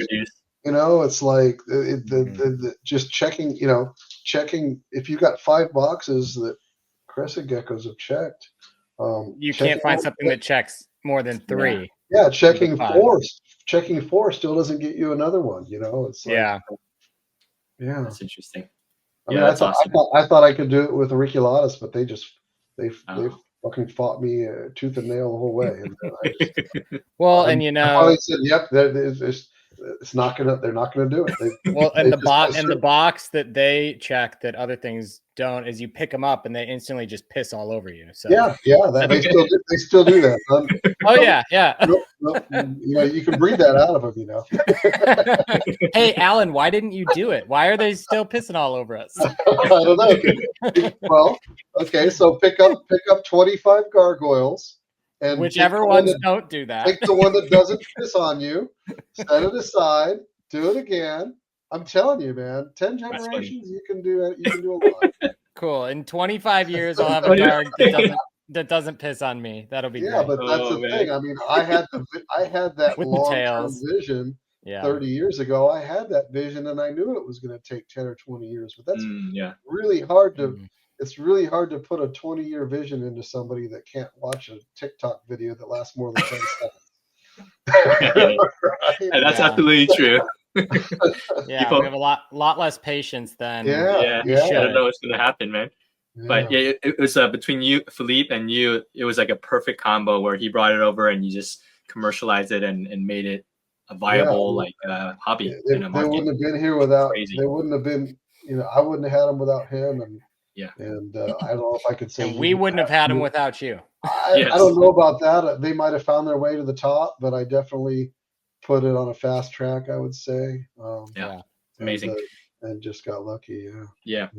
Alan, you know, from hearing some of your other interviews, it's clear that you're very business minded. You're very entrepreneurial, and you found a lot of success with, you know, the Cresteds and the diets. And besides that, though, besides kind of the reptiles, do you have like a lot of other side businesses, other things that you work on, other passion projects that you work on? Yeah, I do, but most of them most of them cost money. They don't make me money. Okay, got it. Okay.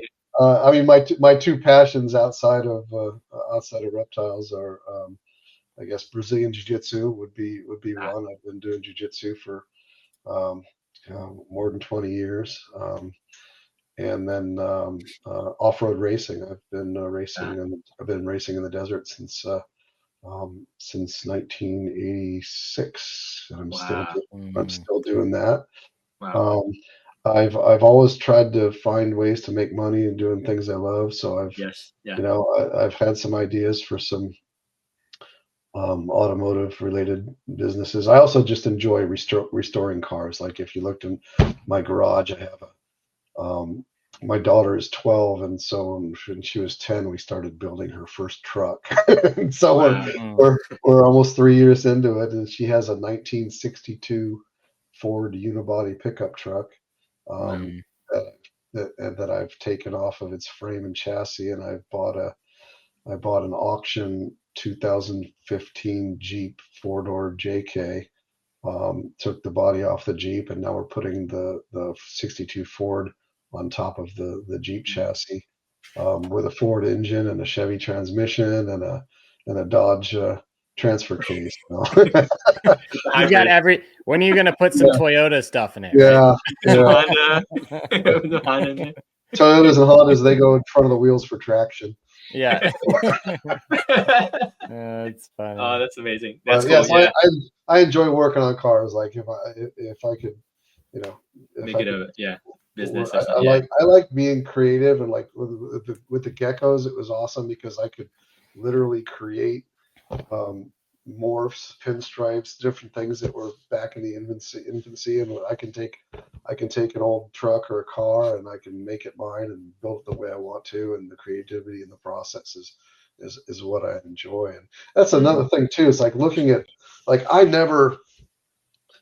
when I started breeding crested geckos, I mean, the polymorphism was obvious that you could take and make so many different things, but I never could have envisioned like what has happened to all the different morphs and varieties that we have now. I mean, I'm surprised that we don't have more genetic mutations, I would say, like a bunch of different, you know, pies and albinos and stuff like that. Why do you think that is?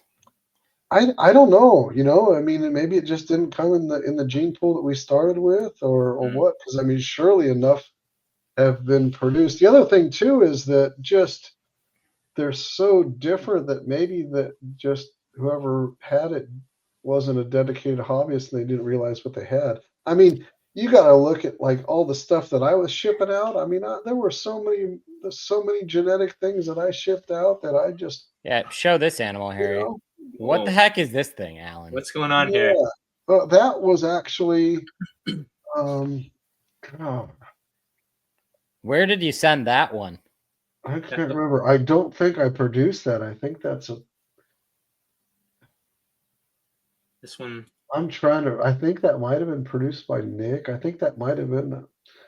God damn, I can't remember, you guys. I'm sorry. No, it's okay. It was 2001. It was a little bit ago. We have stuff similar to this now. Yeah, I can't remember. Go back, go 2 to the left, Harry. Oh. So I think that's the same animal as a juvenile. So there's animals like this, Alan, now popping out in Korea, where they hatch out where just the toes are highlighted white like that. Oh, interesting. So yeah, there was so much that I like. A lot of this stuff happened when I was producing so many geckos that I just couldn't even like. I couldn't look at them all if I wanted to, and my desire to look at them was gone. So the stuff just got. Do you think you had a lot of stuff that popped that was genes that you just didn't have the mental capacity to like wrap your head around at the time? Yeah, I mean, I was never like, if I had come from the school that was before me, genetically would have been colubrids, because this was before ball pythons became all the morphs that they were. So if I was schooled in the genetics of colubrids and understood the different genetic traits, I probably would have noticed and been able to create a lot more, trademark genes. Geckos, but I had limited knowledge, and all I really wanted was what I thought was a pretty gecko, and the volume became to the point, like I said, where I just wasn't as excited. I mean, I would have had to have had 1 or 2 full-time people just looking through stuff for traits, and it was, honestly, for me, it was like I was just fine with letting other people sort it out, just getting the geckos out there. And I mean, I had made my fortune just selling wholesale geckos, and left an opportunity for a lot of other fortunes to be made sorting it out, right? You couldn't do all of it. Yeah, I'm not quite that greedy.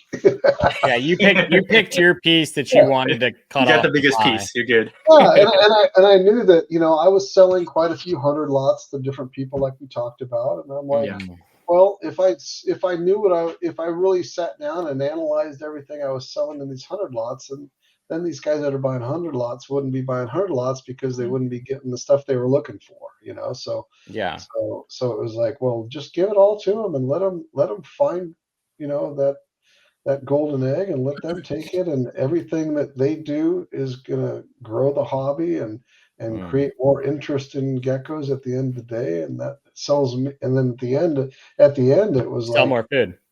Some more food, exactly.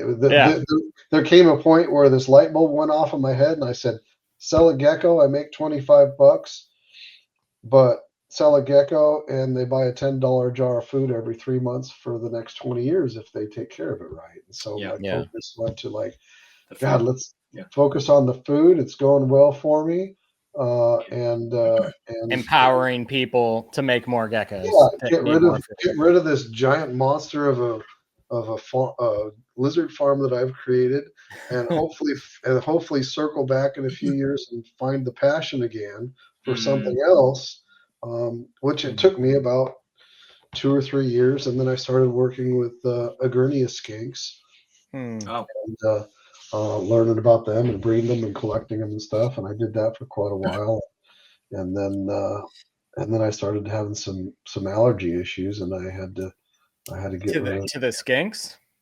Yeah, man. I've always had some insect problems and stuff, but something with the skinks and now other stuff. Even pickles over here I can't handle. And I would handle the animals, and I would just like all of a sudden no, I wouldn't really break out, but I would start getting itchy. Like the palms of my hands would itch, and my arms would itch, and then I would start having breathing issues. Like I need to take an inhaler and stuff, and I couldn't figure it out. I wasn't.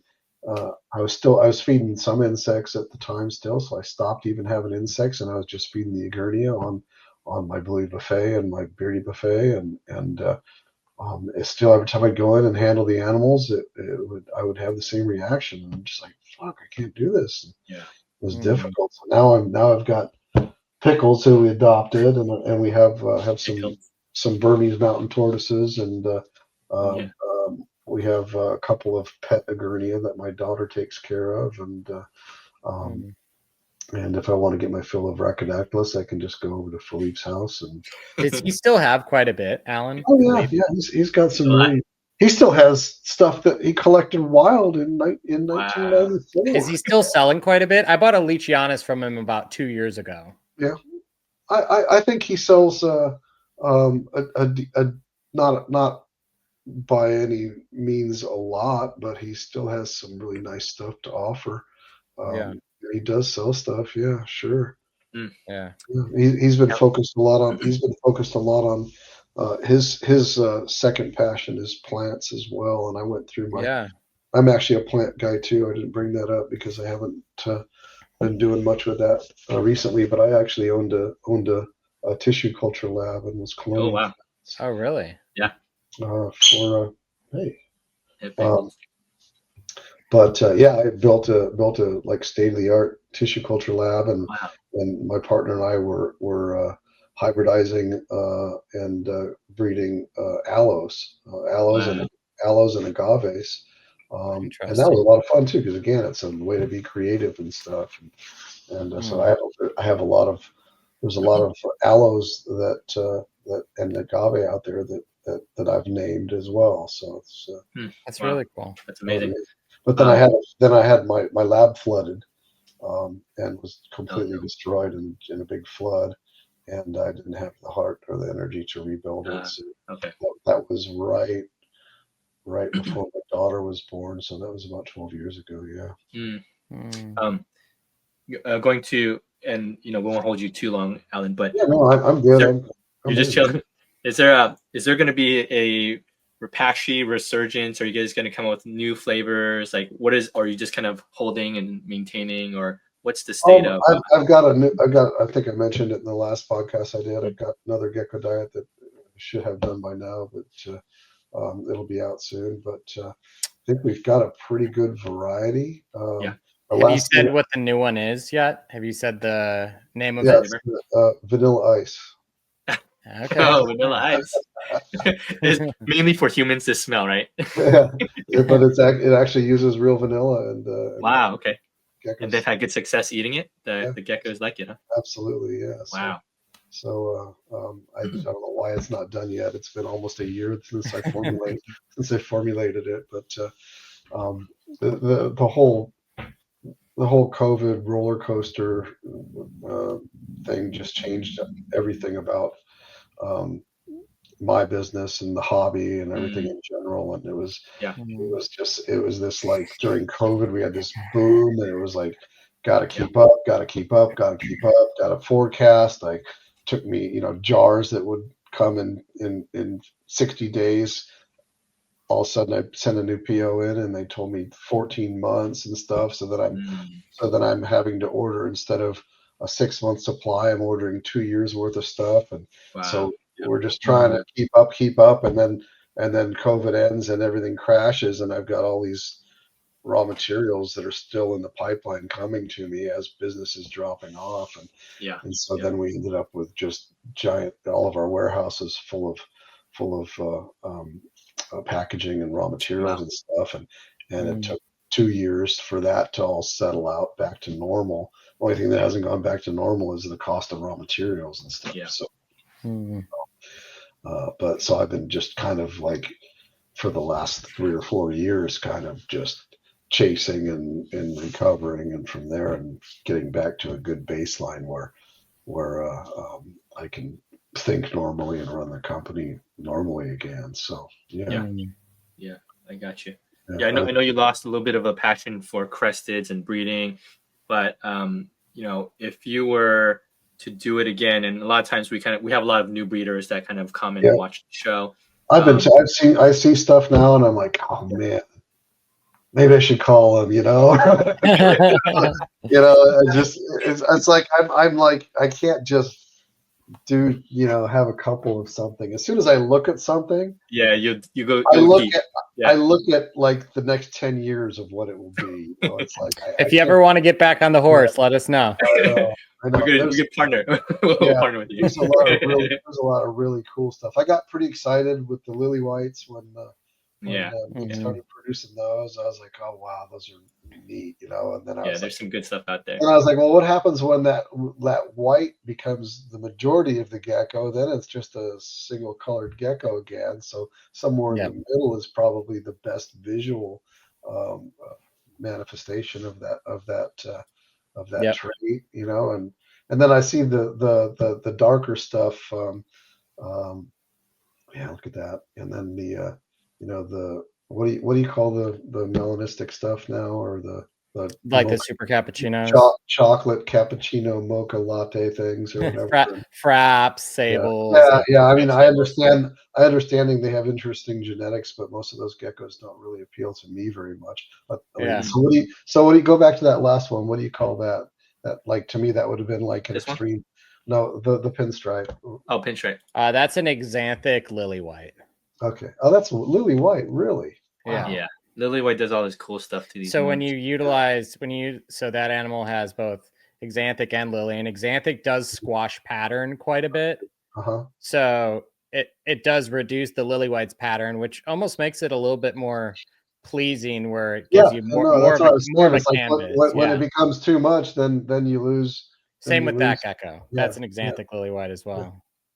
Very cool. And I look back and I'm like, I produced stuff like that like 20 years ago. You gotta come back. Alan. I mean, all of Nick's stock came from me. I exported to him in the UK.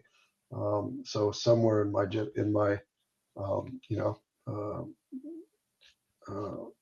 the diversity of the genetics I sent him, that popped up, and he noticed it. And so what's I'm sorry to ask you guys questions. Scroll back down a little bit. Where are we with the Dalmatians? Because Dalmatians was always one of my favorite. Oh, I gotta show you this. Here's this one. There. Like, this is probably like in the top 10% of kind of what's out there as far as coverage. And then, because I know Anthony has done some fantastic stuff with breaking down all the genetics and stuff. But one thing I noticed, I can't know, my eyes suck, and that's a really small picture on my screen. But in the Dalmatians, I noticed that there were black dots, and there was also a dark red dot. And I always wanted to try to separate those, but I never could. So there has been people that have separated the red spot from the black spot. There's also another spot, which is the oil spot, which is basically like, imagine a black spot that almost looks semi-translucent, where it's almost it's not fully opaque. It's kind of like half opacity. And that can be separated out too. Interesting. I remember seeing that, but I thought that was just a lesser expression of the black spots. But I do think it is probably the same gene, but it's a combination of the Dalmatian gene with another gene that makes it express that way. Yeah, like the 2001 Alan had dreamed that he could make an all black gecko just by Dalmatian spots, just by using Dalmatian spots. Yeah, I think you probably can, but what I've seen, it's down. I don't know if you saw this, Alan, but in my so I did not breed Dalmatians for a long time. I've only been doing it about 3 years. The number of issues within Dalmatians, like defects and issues, on some of the animals that are the highest expression of Dalmatian is much higher than in other genes. Like at least in my experience, and I have Dalmatians from all over the world.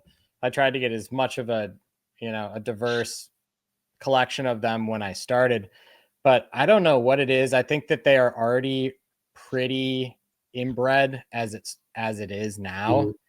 Even the ones in Europe are the same ones that came from XYZ in California.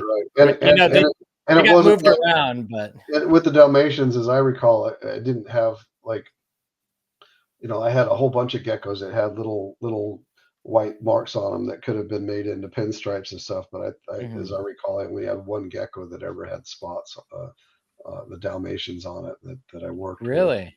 Yeah. Out of everything, you only had one with Dalmatian spots? Wild caught, yeah. Wow, that's crazy. Yeah. So you had tons of stuff that had dash pinstriping. Yeah, I mean, you could see it, little remnants of it here and there. But I started with one gecko that had spots on it. Yeah. So I've produced a few animals that are significantly higher than. I really like that. That's one of yours. Yeah, these are a couple of mine. I've had some that are. It's been 2 years since I got some new glasses, and these things are so scratched up. It's all that off-road racing, man. My prescription needs to be adjusted, and these glasses are so scratched. And these aren't even. I wouldn't even say these are like super crazy by today's standards, but the ones that I have seen, when you go to the absolute like uppermost dowels, you start to see head structure disappear. You start to see some issues within the animals, it seems, at the highest level. So that's what my goal with them is I'm trying to kind of take them backwards a little bit to take them forwards. Right. So I'm doing some outcrossing. I'm trying to kind of freshen them up a little bit before I move forward again, so that I can hopefully take them to the next level without the downfalls that they've kind of had. Yeah, those are striking. I for whatever reason, I really like those. Yeah, I've always loved them. I just never had the opportunity to get ones that I liked. So yeah, none at this caliber. You got to start from nothing and make them yourself. Yeah, to make the stuff you like. But yeah, it's pretty crazy. Yeah. But yeah, your question, Harry, you were asking just about kind of the people in the hobby. What would, if Alan was going to start over, how would you approach it? How would you approach it, or what advice would you give to folks that are starting fresh? Well, I guess the first question you ask is, what is your goal? Do you want them just to have a nice pet, or do you want to have do you want to start a breeding project, or what do you want to do? I mean, I would say that you can do whatever you want to do if you just don't rush yourself and make yourself realistic goals. And you don't have to. I mean, it's nice if you can start with somebody else's project that's been developed and take a line that's established and maybe breed another line into it to create something you like, or just if you can take the long route and go buy some animals from Petco that you don't know anything about, but it's going to take you a lot longer to get there. So if you come into the hobby and have a picture of what you want, then you should try to work with someone that has defined the genetics of what you're starting with, I guess, because there's so many traits that can come up and compete with what you're trying to do. If you know that they're there or they're not there, it can help you in your development, save a lot of time. But I mean, that's only for somebody that walks into the hobby that's trying to create their own thing. I mean, what percentage of people in the hobby are actually trying to do that? We're in a little bubble of people that see tiny differences and think that they're just the greatest thing in the world. But that's true.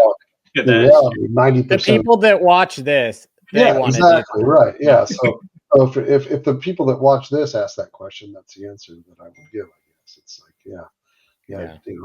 try to work with stuff that you know as much history of as you can, so that you focus and proven track record from there. Absolutely. Yeah. Guys that have been doing it for 10 or 20 years that have been keeping good records and can tell you, oh, this, you know, this gecko looks like this, but here's what's behind the curtain. That'll help you a lot, you know. Yeah, no, that's awesome. Well, we'll let you go, Alan, but thank you so much for your time and chatting. Hopefully we can do this again at some point. I talked with Harry. I'm like, man, we should really get like you, me, and Anthony and Jess on, maybe do some kind of part two that would be fun. Yeah. Maybe like a genetics kind of deep dive on some stuff and get your take on it. So yeah, that'd be fun. We could, you know, I've been talking to a few people. I talked to Anthony the other day about I've been threatening to do something at our property in the desert here. Yeah, he had mentioned that. That sounds awesome. Coming up in the spring, so maybe we can do it around a campfire instead of over. That'd be great. Yeah, no, that sounds good. So I'm actually trying to iron it down, but probably around the end of April, I'm gonna put something together. It'll be just be kind of like a, you know, not going to be an event or anything. I jokingly call it Herbaton 3 in 3D. but the idea would be just to get some people together and camp out in the desert and not have it like any formal talks, but have people bring stuff they want to share and talk about it. So awesome. Keep you guys posted on that. Yeah. That sounds awesome. Yeah. Thank you, Alan. And Alan, we'll be waiting for Vanilla Ice. Okay. Keep your eyes open. Where should we? Well, how can we find you, Alan? Like, if we post up this episode, do we just send it to you via email? How can we tag you? Is there a way people can find you? You can. I haven't really been doing a whole lot with social media. Okay. You could tag. There's a Facebook page. There's an Instagram page that I'm actually trying to revamp and find somebody to manage it again for me, but I just haven't had the time or found the right person. You want to share that out or not yet? We can post it up for you if you need. Oh, it's just at Repashy on Instagram, I think. So. Okay, cool. Okay, and then my Facebook, and then repashy.com would be our website where you guys can go buy some of the cool formulas that I've created for the hobby. There it is, Repashy and IG. Awesome. Looks pretty good to me. Yeah. It hasn't been a post in about a year though. So sounds like my Instagram, Alan. Yeah. Oh yeah, that's right. 82 weeks. You got to revamp this thing, Alan. Yeah. I know. Yeah. Yeah. Awesome. All right. Okay. Yeah. Well, we appreciate you, Alan. Thank you so much. That's part of the reason I started doing these podcasts recently is just to get back out there and get knee deep in the hobby. You know, people ask me like what happened to me, and it's like, well, I became a father, and that became So now my daughter is 12, and she's already become her own person and doesn't want anything to do with me anymore. So now, now it's time to come back to the gecko people. Now I can circle back to the geckos now that I moved. Now that she knows more than me. So that's funny. Yeah. My daughter is 15, so I know what you mean. My son is 13 too. So they're themselves, their own people. So I feel you. Cool. All right, well, guys. Thank you, Alan. We'll post up. We'll tag you. We'll send you everything and make sure that we shout you out and everything. So really appreciate your time, brother. Sounds good. Thanks, man. Okay. Take care. Bye.